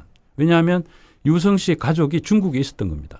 예. 그렇기 때문에 중국에 있었기 때문에 이 사건이 이제 주로 간첩이라고 해가지고 유가려 씨나 유구성 씨가 중국에서 북한으로 계속 드나들었다라는 거를 이야기하는 사건인데 드나들지 않았다라는 증거를 제출할 수 있었던 거죠. 그렇죠. 중국에 있는 가족들이. 사진 뭐 이런 예. 것들. 만약에 그 가족들이 북한에 있었다. 지금 대부분의 간첩들처럼 가족들이 북한에 있었다라면 그런 증거를 제출할 수 없었죠. 그 원자재를 잘못 선택했네. 잘못 선택했죠. 재료를. 네. 재료를 잘못 선택. 큰 실수했습니다. 그러니까 아마 지금 이 사건을 선택한 국정원 간부가 누군지 모르겠지만 상당히 좀 처벌을 받아야 되지 않을까. 뭐 물론 원자재를 잘못한 것도 있지만 이제는 그 이제 민변이나 천주교 이제 쪽의 인권 변호사들 뭐 등등 해서 외부에서 이 사건들을 이제 많이 들여다보는 눈도 생겼고 네. 또 뉴스타파처럼 끈질기게 고비고비마다 보도해주는 거의 그냥 탐사 생중계를 전문, 하셨죠. 예, 탐사 예, 전문 예. 매체도 생기고 이제 국민들도 과거처럼 그냥 겁이 나서 간첩 맞으려니 하고 입 다물던 시대에서 이제 그런 보도를 참고해서 네. 이거 아니지 않냐 뭐 그런 얘기 하게 되고 그런 게 다 합쳐져 가지고 예. 당사자도 또 유성 씨 본인도 용기 있게 사실 예. 싸운 거잖아요. 예. 예, 이제 문제는 이제 검찰 국정원 개혁인데 지금 국정원장으로 갑자기 재채기가 나. 사실 이 사건으로 저기 남재준 원장이 물러난 거거든요. 이 사건으로 인해서 정권이 이제 정부가 안게 된 그 부담에 대한 책임으로 이제 물러난 건데 사실 이 사건 자체도 어찌 보면은 국정원이 왜 개혁되어야 되는가 하는 걸 우리가 그 절절한 교훈을 얻은 사건인데 그 후임으로 이렇게 임명된 사람을 보면은 과거에 이런 일을 하다가 그만둔 사람이에요. 이병기 씨라고요. 예, 이병기 지금 그 국정원장 내정자 같은 경우에 보면은 97년도에 그 대통령 선거 앞두고 김대중 후보를 떨어뜨리기 위해서 이제 북한으로부터 뭔가를 받았다라는 거짓 이제 기자회견도 하게 만드는 그 공작의 사실상 책임자. 당시에 안기부 차장이었죠, 이분이. 네, 선거용 부품 공작의 전문가. 예. 안기부 제2차장이니까 딱 그 개선으로 보면 이번에도 보면은 제2차장이 물러나지 않았습니까? 그렇습니다. 예. 이번에 이 사건으로 제2차장이 물러났는데 딱 그때도 제2차장이었어요. 그 사람이. 그 사람을 그러니까 이제 새로운 사람을 그러니까 이제 이게 이런 일을 계속 하겠다라는 의지의 표현이 아닌가. 그걸 넘어서는 거죠. 풋내기 그 전문가 아닌 사람을 국정원장 시켜놓으니까 이런 사고가 난 거 아니냐. 원자재를 잘못 선택하고 작업 공정이 잘못되고 이래가지고. 그러니까 진짜 전문가를 갖다 놔야. 자격증 소지자. 그렇지. 그러니까 이거는 박근혜 대통령식의 처방이라고요. 그게 이런 일을 하지 말아야 된다가 아니고 들킨 게 문제인 거야. 이 일은 해야 되고. 그러니까 좀 더 안 들키고 잘할 수 있는 인물로. 물론 뭐 그때도 들키긴 했지만. 예, 안 들킬 수 있을까 몰라. 했지만 이제 그 사람이 그것만 한 게 아니라 그 후에는 또 이제 정치 공작, 예. 뭐 정치 자금, 이인재 씨. 예. 예, 차떼기 사건 실행을 또 사건. 주도했죠, 이분이. 기획과 그러니까 단순히 배달책이 아니었던 거예요. 기획도 그게 하고. 같은 예. 업무인가 봐요. 네. 근데 왜 사람이 그런 사람들밖에 없나요? 왜 자꾸 부처 눈에 사람들 부처만 보이는 거죠. 뭐 선택하는 사람들마다 그렇게 아니 그게 잘못된 인사가 아니에요. 제가 볼 때는 제대로 된 인사라고요. 국정원의 사명이 뭐냐? 간첩을 자꾸 만들어야 돼. 근데 원자재를 잘못 선택하고 공정이 잘못돼 가지고 실패했어. 이제는 제대로 만들기 위해서는 전문가를 갖다 놔야 돼. 이거잖아요. 아니, 아닌가? 맞습니다.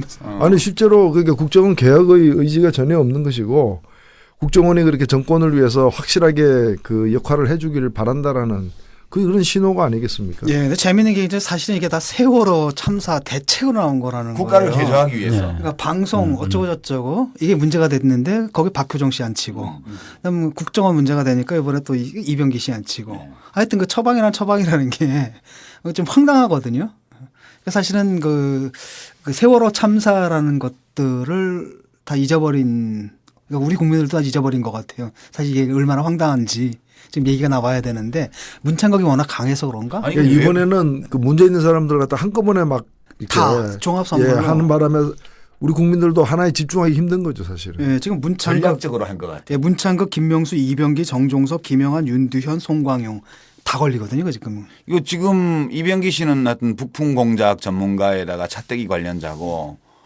이제 김명수 교육부총리 내정자하고 정종섭 안행부 장관 내정자 이 사람은 교수들인데 보니까 뭐 정종섭 씨는 군대 생활하면서 대학원도 했고 김명수 씨는 뭐 열몇 건인가 제자들 논문 가로채기하고 뭐 연구비까지 다 횡령하고 그렇게 한 사람들을 해놓은 거는 이게 이제 그 한국식 이 전략이에요. 우리나라가 보면 왜 뭐 좀 부실로 하는 게 많잖아요. 뭐든지. 근데 이게 왜냐하면 빨리빨리 해야 되기 때문에 그래. 그 차근차근 하려면 1년에 3개밖에 못 하는데 3개씩 해서는 너무 늦어. 1년에 10개는 해야 돼요. 그러려면 한 20개, 30개를 왕창 했어. 그중에 한 반은 실패해도 15개는 되는 거 아니에요. 그 전략인 것 같아. 아니, 이번에는 그전에도 이런 적은 없었던 것 같아요. 모든 후보자들이 다 이렇게 아니 군에서 군복무 3년 9개월 동안 석사 박사 과정이 있어.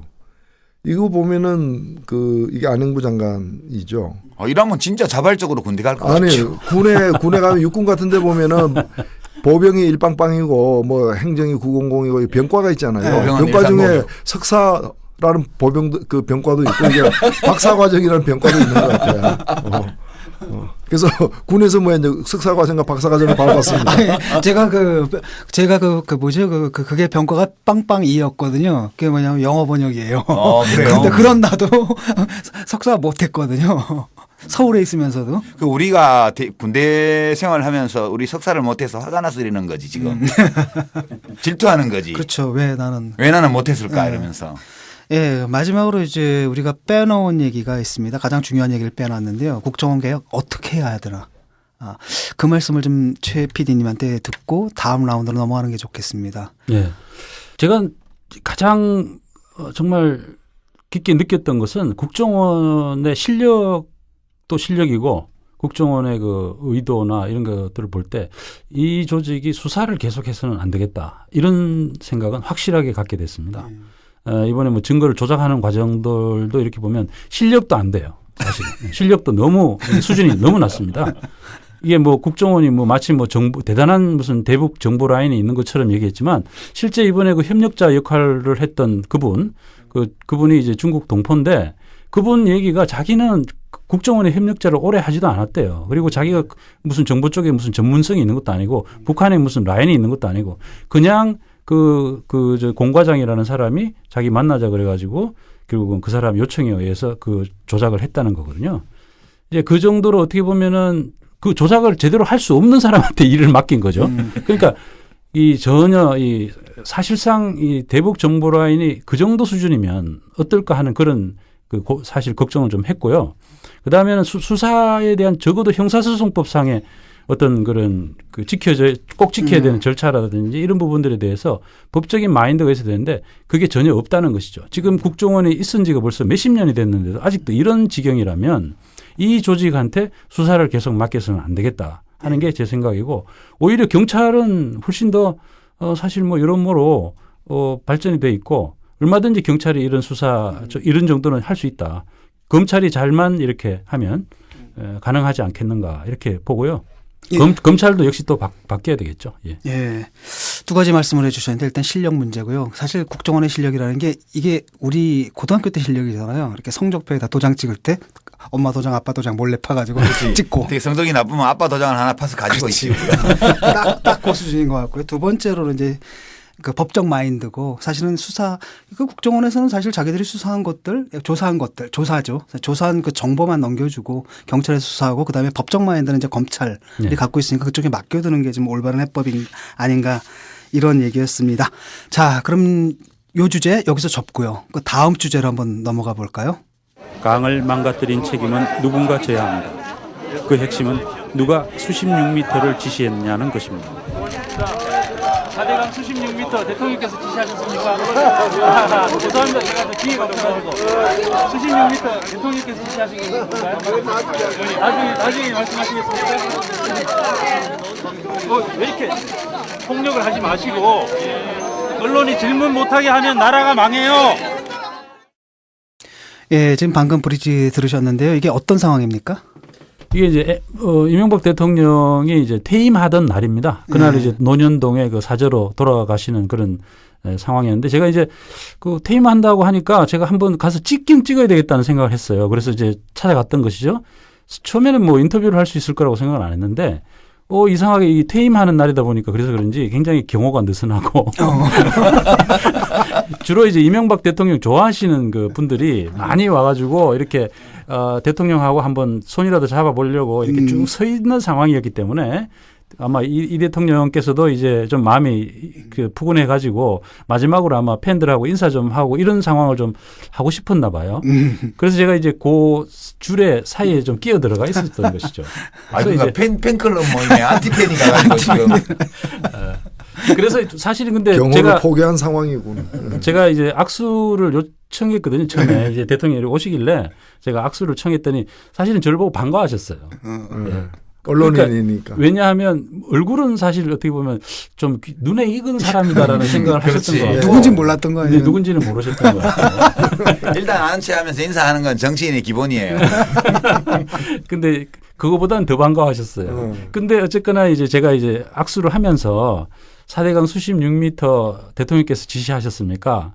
이렇게 물으니까 이제 그때부터 옆에 이제 그 여사가 계셨는데 여사님 이제 얼굴이 굉장히 이제 상당히 예, 아마 이 보도가 뉴스타파 탄생의 이제 배경이 된 사건이죠. 아닙니다. 그러니까 요거는 이 보도 말고 뉴스타파 들어와서 예, 보도를 한 것이고요. 아니 4대강 사건이. 예, 4대강 사건이 그렇습니다. MBC에서 다루다가 이제. 그때 상황을 좀 말씀해 주시죠. 4대강에 대해서 제가 2009년부터 4대강 사업에 대해서 이제 취재를 해가지고 방송을 여러 차례 했는데요.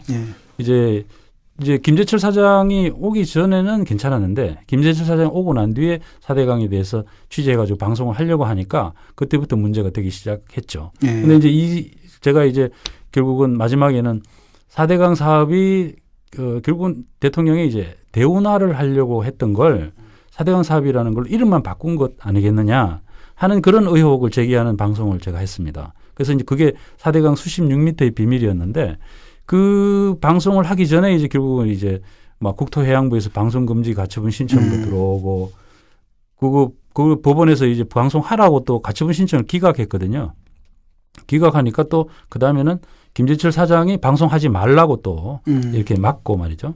이런 사건이 생겼고 결국은 이제 국민들이 많이 항의를 해가지고 압력에 못 이겨서 방송을 했습니다. 방송을 했는데 그 이후에 이제 저를 PD수첩에서 빼기도 하고 또 나중에는 제가 이제 해고되고 이런 영향이 있었죠. 예. 지금 마침 또 장마가 왔어요. 이게 지금 장마 아직 안 왔어요. 장마가 지금 오고 있는데 조금 전까지만 해도 막 날씨 더 뜨겁지 네, 않았습니까? 네. 그때만 해도 녹조, 벌써 지금 녹조 기사들이 막 올라오고 있었거든요. 그래서 4대강에 대한 뭐랄까 과학적인 증명은 이제 끝났다고 볼 수가 있겠죠. 사실은 어떻게 보면 그 감사원에서 박근혜 대통령 취임하고 난 뒤에 이제 임기 시작하고 난 뒤에 얼마 안 있다가 한 7월 달인가요? 그때 초에도 발표를 했고 그다음에 7월 달에도 발표를 했는데 그때 이제 4대강 사업이 얼마나 문제가 많은지는 이미 감사원에서 아주 체계적으로 조사를 해서 발표를 다 했거든요. 공사 시공의 문제라든지 그다음에 수질에 미치는 문제라든지 그다음에 이제 결국은 4대강 사업과 대운하 사업에 대한 관계라든지 이걸 다 이제 문서로 다 이렇게 증명을 했는데 그때 이제 결국 대통령이 그러니까 이정현 청와대 홍보수석이 이런 일이 있을 수 없다 하는 식으로 상당히 그 감사원 발표할 때만 해도 강하게 그 청와대에서 대응을 할 것처럼 그렇게 했습니다. 그런데 그 이후에 보여주는 현상은 지금 완전히 지금 다른 쪽으로 가고 있죠. 왜 그런 것 같아요? 그러니까 제가 그거를 잘 아시는 분이 그렇게 얘기를 하세요. 그렇게 얘기하시는 걸 제가 들었는데 좀 굉장히 잘 아시면서 4대강 사업에 대해서도 잘 아시면서 현 정부에 대해서도 잘 아시는 분이 뭔가 좀 책 잡힌 부분이 있지 않느냐 하는 그런 얘기들을 하시는 걸 제가 들었습니다. 감 안 잡혀. 되게 궁금한데 어디에 무슨 책을 잡혀? 사람들이 굉장히 많이 궁금하게 여기는 게 이제 최근에 국민경제교육협회라고 만들어 놓고 이명박 그 집권 초기에 그래갖고 이상한 사람들 그 신자유주의 시장 만능주의자들을 거기다가 배치를 해가지고 막 국가 돈을 수백억을 갖다가 국민교육 한다고 가져갔잖아요. 근데 그게 이제 횡령을 어마어마한 규모로 몇백억을 해버린 사건이 최근에 보도가 됐어요. 네. 그러면 이거를 파헤칠 만도 하잖아요. 그렇죠. 원래 이제 그 이전 정부와 차별화하는 것이 꼭 좋은 것은 아니지만 전 정부 시절에 비록 같은 당 소속이라 하더라도 비리나 이런 게 나오면 그걸 파헤쳐서 이제 사실관계를 규명하고 책임자를 처벌을 하고 하면 현 정부가 좀 깨끗하게 잘하는 것처럼 보일 수 있기 때문에 일부러 파헤치지는 않아도 터져 나오면 그걸 어느 정도는 하게 돼 있어요. 근데 지금 박근혜 정부 출범한 지 1년 반이 됐는데요. 아무것도 이명박 정부 시절에 있었던 어떤 일에 대해서도 파헤치는 게 없어요. 네. 그죠? 예. 그래서 이게 뭐 때문이냐 할 때 그 많은 사람들이 그런 의문을 제기하죠. 그 박근혜 대통령이 후보로 확정되고 나서 2차례 청와대에 가서 이명박 대통령을 만났고 그리고 국정원의 대선 개입 사건들이 밝혀진 이제 내용을 보면 9월 이후에 9월 중하순 2012년 9월 중하순을 기점으로 트위터 활동부터 시작해가지고 온라인 여론조사 활동이 굉장히 활발해진 데이터들이 나와요. 그래서 뭔가 그 박근혜 대통령으로서는 이명박 대통령 쪽을 건드릴 수 없는 어떤 일들이 있었다. 정권 출범 과정에서 지난 대선 과정에서 그렇게 보는 게 일반적인 해석이고 따라서 4대강 사업도 일종의 묵계가 있었던 거 아니냐. 이 4대강 사업에 대해서는 이 전 정부를 어떻게 선보는 듯한 그런 정도로 이것을 파헤치고 이걸 바로잡는 그런 문제에 대해서는 사전에 약속된 것이 있지 않느냐. 이런 의문이 합리적 의심이죠. 합리적 의심인데 그런 의문이 들 정도로 지금 이제 박근혜 대통령이 보여주고 있는 행보가 좀 이해는 사실 안 되는 상황이죠. 근데 제가 궁금한 건 이제 무슨 책을 잡혔느냐. 그게 그거죠. 이제 국정원 쪽입니까? 아니 국정원을 포함해서 국가기관이 보훈처라는 데까지 포함해가지고 여러 기관들이 대선 국면에서 일사불란하게 서로 연계해서 대선 개입을 한 걸로 나타났잖아요. 그거는 현직 대통령의 승인 없이는 할 수 없는 일이에요. 기본적으로. 그러면 현직 대통령은 젖혀놓고 이제 차기 대통령이 될 수 있는 후보하고 뭐 국가기관들이 다 개별적으로 거래해가지고 했냐. 그거는 정부 구조상 불가능한 일이고 근본적으로 국정원, 기무사, 국방부 그다음에 그 당시에는 행정자치부 그리고 보훈처에 이르기까지 이 모든 국가기관들이 일사불란하게 연계를 맺고 움직여서 대선 개입을 했다는 거는 이명박 대통령과 어떤 관련성 없이는 이해하기 어려운 일이에요. 그러면 이명박 대통령이 괜히 자선 사업하러 그거 했냐. 그런 얘기가 바로 나오는 거죠. 그래서 문제는 그런 것이 이 대통령 후보, 박근혜 후보하고 이명박 대통령 사이의 어떤 대화를 통해서 그런 것이 꾸며진 거 아니냐는 의문이에요. 의문. 이게 뭐 나도 증거가 있는 건 아니고 뭐 독대 기록 같은 게 있으면 좋겠지만 궁금해가지고 그냥 물어보는 거죠. 궁금해서 물어보는 거예요. 그게 사람들이 이런 의심을 많이 가지고 있고 4대강 정도로 명백하게 정책 오류가 나타난 이런 것들은 바로잡지 않겠느냐 이런 정도 기대가 있었는데 그 최소한의 기대마저 지금 충족되지 않잖아요. 사실은 만약에 4대강 문제만 제대로 바로 잡았더라도 박근혜 대통령에 대한 아마 지지도가 인기는 상당히 올라가지 않았을까. 이런 의심도 안 받죠. 그러면. 근데 초기에 조금 그런 움직임 같은 게 있지 않았습니까? 감사원에서 그런 보고서를 썼다. 그래서 감사원에서 잘못 읽은 거지. 감사원에서 잘못 읽은 걸로 지금 판명하고 그렇죠. 있는 상황이죠. 그러니까 그 이후에 의도를 잘못 읽고 감사원에서는 이렇게 할 것이라고 판단을 하고 나갔는데 미리 아닌 거죠. 이제 밑자락을 깐 건데 깔아놓고 보니까 이 산이 아닌 게벼.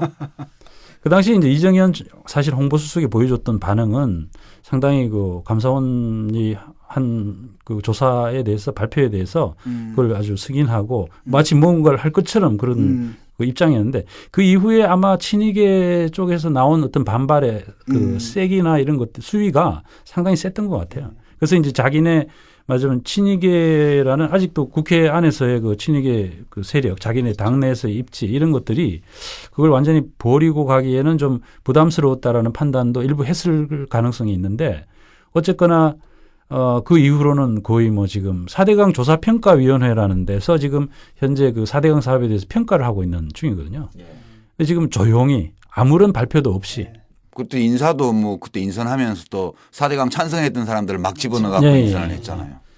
그리고 이제 그래서 이제 결국은 이제 그 뭐 좀 찬성했던 사람들은 이제 빼고 이렇게 진행시키고 있다고는 하는데 거기에 조사 평가하는데 예산이라는 게 26억인가 뭐 배정이 돼 있대요. 근데 그 정도 돈 가지고는 세부적인 평가를 하기에는 역부족이다라는 얘기가 있고 결국 이제 지금 오로지 어떻게 보면 그 위원회에서 보여주고 있는 것은 침묵 모드입니다. 침묵 모드.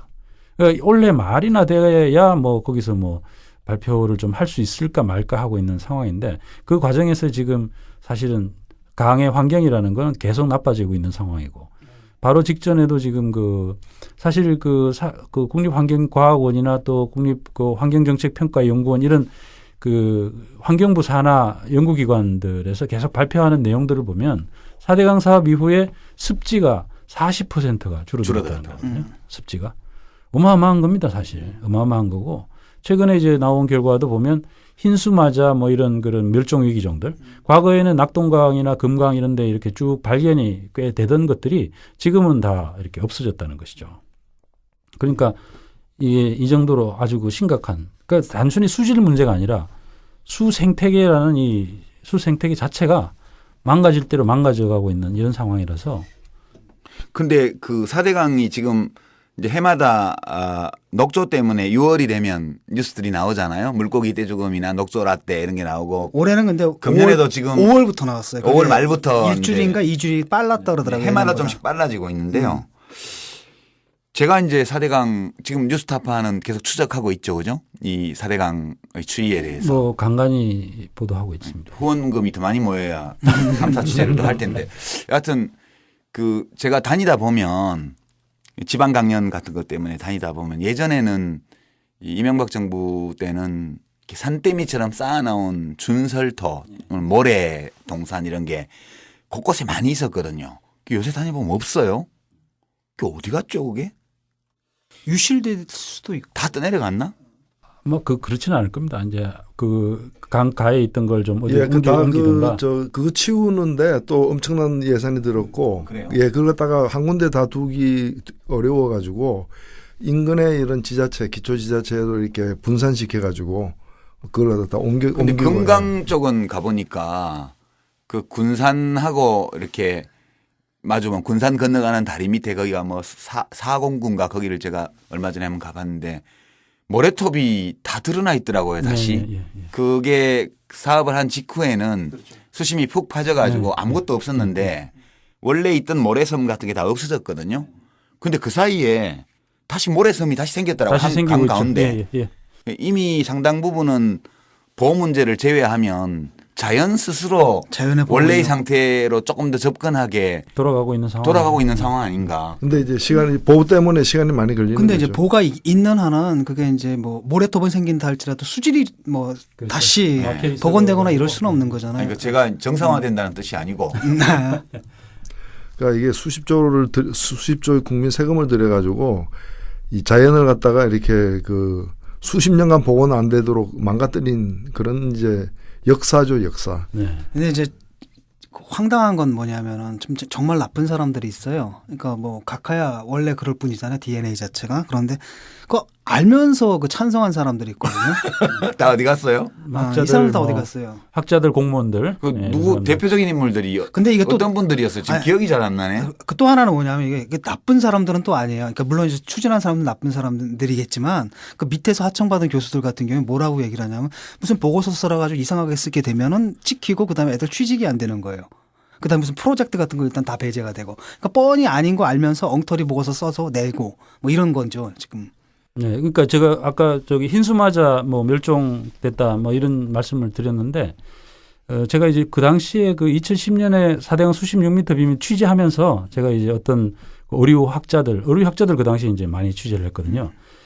얘기를 들어보면 그 인터뷰를 잘 안 하려고 그래요. 네. 뻔히 알고 있으면서 이 상황이 진행이 되면 지금 이제 우리나라 재래 그 어떤 그런 고유 어종들. 어종어류들. 예.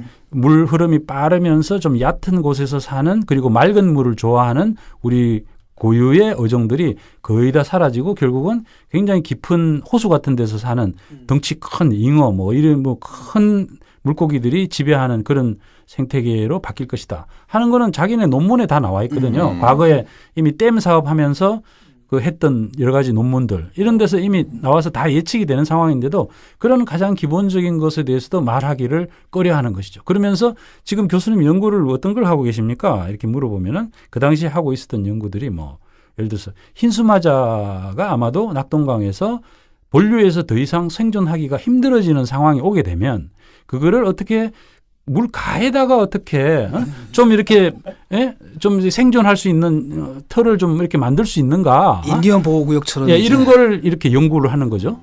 그러니까 이게 그 당시에 생각을 했어요. 이게 학자로서 자기가 이제 의료를 연구하거나 뭐 수생태계를 연구하는 학자면 우선 이걸 막는 게 필요한 것이지. 일단 다 망가지고 나는데 그걸 그 조금 더 뭐 이렇게 좀 되살린다고 하는 그런 걸 위해서 돈을 받고 이렇게 하는 게 필요한가? 그래도 되나? 이런 생각을 했는데 그분들은 그러시더라고요. 목구멍이 포도청입니다. 네. 이 그 4대강 사업을 처음에 할 때 대운하다 뭐다가 반대가 심하고 이제 환경 이런 재앙에 대한 경고들이 많았지 않습니까? 그러니까 이 사람들이 4대강 사업을 해야 되는 이유 중에 하나로 우리 국민들이 잘 통하는 이제 경제 문제. 그래서 이걸 고용 창출을 하겠다 해서 34만 명의 고용 창출이 가능하다고 얘기했어요. 그때 저도 뭐 아니 그런 식으로 고용 창출하는 거라면 그러면 팠다가 다시 덮으면 60만 명이냐. 차라리 그냥 피라미드를 하나 짓자 우리도. 그런데 실제로 어떻게 됐는가. 그때 제가 34만 명의 논거가 뭐냐고 했더니 투입되는 예산에서 10억 원당 17명의 고용이 창출된다면 그런 계산법이 있다 그래요. 그래서 이제 자기들이 계산해낸 게 34만 명이라는 거예요. 근데 제가 그 공사 진행 중에 그 남한강 2포보라는 데를 가봤습니다. 거기는 예산이 3,200억 들어간 공사구역인데 거기 가서 현장 소장에게 이 구간에 몇 명이 지금 투입되고 있냐고 물었더니 34명이라는 거예요. 중장비 끌고. 예, 34명. 그것도 이 감독이나 지휘하는 사람들 이외에는 전부 다 중국인들이에요. 예. 그래서 그게 그 산업 현장에 보면 이제 안전 플래카드 이런 것들 많지 않습니까? 그게 다 중국말로 돼 있어요. 그러면 여기를 17억 원으로 내 계산해 보니까 여기서 한 5천 명 정도가 고용돼야 맞는 거예요. 예. 근데 실은 34명밖에 안 됐으니까 이게 34만 명이 아니라 전체적으로는 1,000명도 고용된 게 아니에요. 실제로 예. 그 정도밖에 안 된다고. 예. 근데 이런 걸 이거는 이런 논리를 누가 만들어냈느냐라는 거죠. 저는 이것도 조사를 해야 된다 봅니다. 그래서 새 정부 들어서면은 4대강 사업에 대해서 감사원은 그때 뭐 기회주의적 처신으로 쭉 자기들도 안 하고 막고 있다가 다른 보고 감사 보고 내다가 정권 말기에 이제 입장을 바꿨지 않습니까? 이 4대강을 잘못 기획하는데 협력한 사람들, 엉터리 자료 낸 사람들, 그러니까 국민 속인 사람들, 또 국민에게 피해 준 사람들 다시 다 조사해가지고 처벌해야 되는 겁니다. 근데 그거 어려울걸요? 우리 예전에 다른 사례를 한번 생각해 보세요. 우리 평화의 댐, 금강산 댐 사건 때요. 전두환 정권 때죠. 이북에서 그 금강산 댐 만들어 가지고 그 물을 한꺼번에 터뜨리면 63 빌딩이 절반 잠긴다고 이렇게 그림 그려 가지고 토목공학과 교수들이 나와서 막 인터뷰하고 해서 애들이 코 묻은 돈까지 헌금 낸다고 해서 완전 대국민 사기극 어마어마한 걸 했잖아요. 그때 그거 나와서 그거 앞장서서 연구 결과 내놓고 그래프 그리 설명하던 분이 나중에 서울대학교 총장도 하고 그런 나라에서 무슨 지금 아니 그거 과거사 되겠어요. 그게? 아니 일제시대 때 친일파들 저 청산하기 위한 과거사 진상조사도 하는 마당에 근데 이건 해야 하고 넘어가야죠. 한 번은 정리를 좀 해야 될 것 같아요. 이제 아마 너무 3년 반 지나야 이제 그 얘기 할 수 있을 거예요. 그러니까 새 정부 들어서면은 이 정부가 새 정부가 아니고 이건 헌 정부죠. 이건 헌 정부예요. 아직 1년 반밖에 안 됐는데. 새 정부 들어서면 뭐 할 일이 너무 많아서 문제네요. 근데 분명하게 한번 짚어야 될 것 같아요. 왜냐하면 이분들 분명히 국민들한테 피해를 줬잖아요. 자기들의 이해를 위해서. 그렇죠. 물론 이제 어떤 분들은 뭐 목구멍이 포수청이라서 할 수 없이 그런 분들도 있지만 정말 나서서 주도적으로 사기친 분들이 있거든요. 그렇지. 예, 그런 사람들은 지금 명단 같은 것들 좀 만들어 가지고 어떤 책임을 좀 물어야 될 것 같아요. 구상권 행사를. 구성권 행사나 법적 책임을 물거나 최소한 못 묻는다 하더라도 윤리적 책임 정도는 물어야 되지 않나 이런 생각이 듭니다. 그래서 지금 진행되고 있는 사실 4대강 조사평가위원회의 결과가 나중에 이제 후속 조치를 어떻게 취하느냐 하는데도 상당히 영향을 미칠 텐데 지금 보여주고 있는 이런 침묵 모드 안에서 무슨 일이 벌어지는지 전혀 지금 안 알려지고 있는 상황이고 그래서 결국 상당히 좀 우려스러운 지금 상황이죠. 만약에 이제 그 결과가 뭐 일부 문제는 있었으나 뭐 좋아진 면도 있다 하는 식으로 이렇게 물타기식의 어떤 결과를 내놓으면 그 이후에 어떤 무슨 후속 조치를 취하기가 상당히 애매해지는 정부는 이제 그걸 핑계로 해가지고 아무것도 안 하려고 그럴 것이고 그 녹조 라떼가 창궐할 때 각하랑 그저 자전거 타고 그 옆으로 한번 하는 하이킹 같은 행사를 한번 했으면 좋겠어요. 그 한번 하이킹 행사라고 4대강을 달리자. 근데 이명박 그 전 대통령한테 초청을 하는 거죠. 와서 한번 직접 보시라. 이런 것도 좀 좋을 것 같고. 근데 대책이 문제거든요. 지금 보는 파놨고 수심은 좀 썩어가는데 문제는 뭐냐면 이걸 뭐 또다시 엎어버리는데도 또다시 돈이 든단 말이죠. 혹시 말이에요. 예. 요 최근에 세월호 참사 이후에 박근혜 대통령 국정수행 지지율이 좀 떨어졌고 문창극 등등 인사파동 이후에 이제 또 한 10% 이상 더 떨어졌단 말이에요. 2주일 동안. 그래서 지금 긍정 부정 비율이 갤럽 조사도 뒤집어졌고 이제 리얼미터 정례 조사도 뒤집어지고 다 조사 결과들이 잘한다가 한 42, 3%, 4%, 못한다가 47, 8%이 수준까지 나왔단 말이에요. 여기서 이제 지금 문창극 씨가 나는 사퇴 못해 그러고 버팅기고 있고 지금 사건 사고는 곳곳에서 벌어지고 더 떨어졌다. 그럼 오로지 여론조사 지지율 하나로 생존하시는 각하께서 지지율을 올리기 위한 특단의 대책으로 갑자기 4대강 문제를 들고 나와서 뭐 할 수 없을까?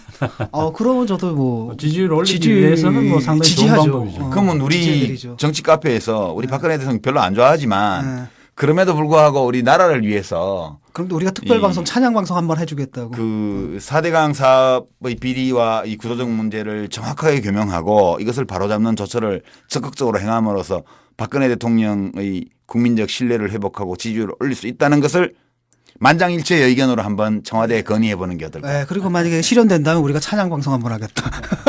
종편보다 훨씬 더. 아니 실제로 만약에 4대강 사업의 문제를 똑바로 바로 잡아놓을 수만 있다면 네.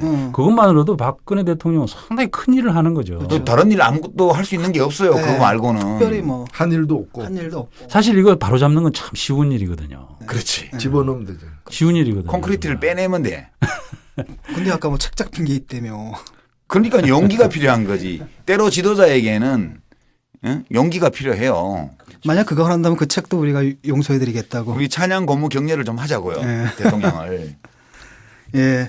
오늘 저 4대강까지 그 최승호 PD 모시고 한국 언론 상황 그다음에 그동안의 뉴스타파의 활약에 대해서 좀 알아봤는데요. 마지막으로 좀 최 PD께서 이 나라 언론인들 그리고 또 언론인 후배들 있지 않습니까? MBC에 나와 있는 후배라든지 그리고 또 국민들한테 한 말씀 해 주시죠. 그 언론의 정상화를 위해서.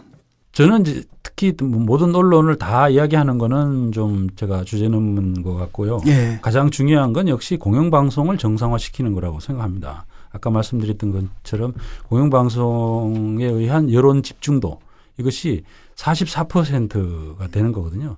공영방송만 딱 똑바로 딱 서 있으면은 일부 뭐 예를 들어서 조정동이랄지 이런 좀 이제 극단적인 이런 그 흐름의 어떤 언론들이 좀 지나친 얘기를 해도 얼마든지 우리 사회가 수용하고 이것을 하나하나 의제를 이렇게 극복하면서 이렇게 우리 사회가 좀 더 앞으로 발전해 나갈 수 있는 계기를 삼을 수 있는 겁니다. 그래서 지금 가장 중요한 건 역시 이번에 KBS 차기 사장을 어떻게 잘 그 선정하는가 이게 현재로서는 가장 중요한 문제 같습니다. 이것이 어느 정도만 그래도 과거에 길환영 사장 같은 분이 오지 않고 어느 정도만 맞으면 어쩔 수 없이 결국은 이제 정권에서 일부 정권과 뭐 관계없는 정말 독립적인 사장이 되기는 어렵겠지만 그래도 길환영 사장처럼 정말 염치 없이 혹은 김재철 사장 같은 그런 정말 막 자기가 커온 방송을 완전히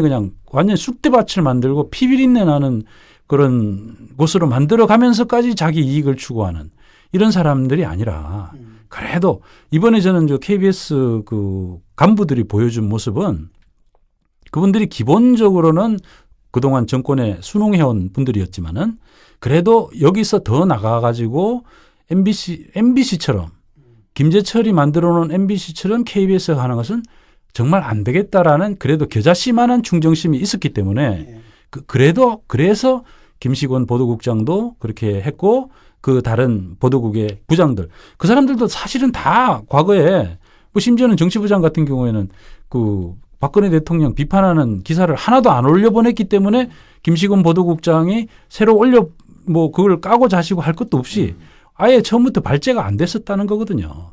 근데 그런 분들까지 다 합쳐가지고 성명서를 내고 어쨌거나 했던 거란 말이죠.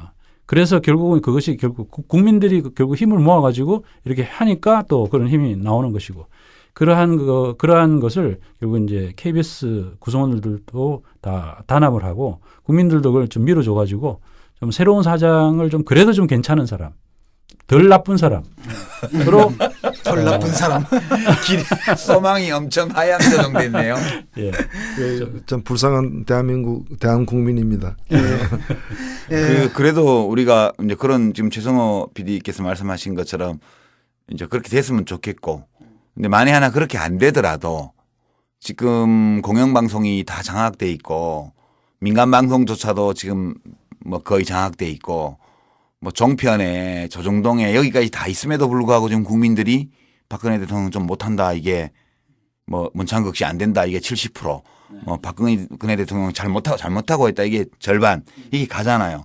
이거라도 왜 가능한가 이렇게 생각해 보면 이 거대 언론들은 유신 언론처럼 그렇게 장악돼 가고 있지만 밑바닥에서 지금 민초들이 만들어내는 이런 미디어들이 그렇습니다. 그 대항력으로 지금 뉴스타파처럼 있어주고 또 우리 정치 카페에도 있고 예. 기타 수많은 팟캐스트 방송들도 있고 많이 있잖아요. 예. 그리고 전국 방송이 아니라도 지역에서 노력하는 작은 방송들도 많고요. 예, 맞습니다. 또 작은 사이트들, 커뮤니티들, 뉴스타파 후원인들, 뉴스타파 후원인들 그리고 뭐 그 대학생도 탐사보도 협회가 있더라고 자기들이 만들어 가지고 그렇게 바닥에서 잘 보이지는 않지만 실핏줄처럼 사회의 저변에 퍼져서 노력하는 많은 분들이 있기 때문에 그래도 어느 정도 복원력을 우리 사회가 가지고 있는 거 아니냐. 그렇습니다. 그런 생각 때문에 청취자들께서 오늘 방송 즐겁게 들으시고 관심 많이 가져줬으면 좋겠어요.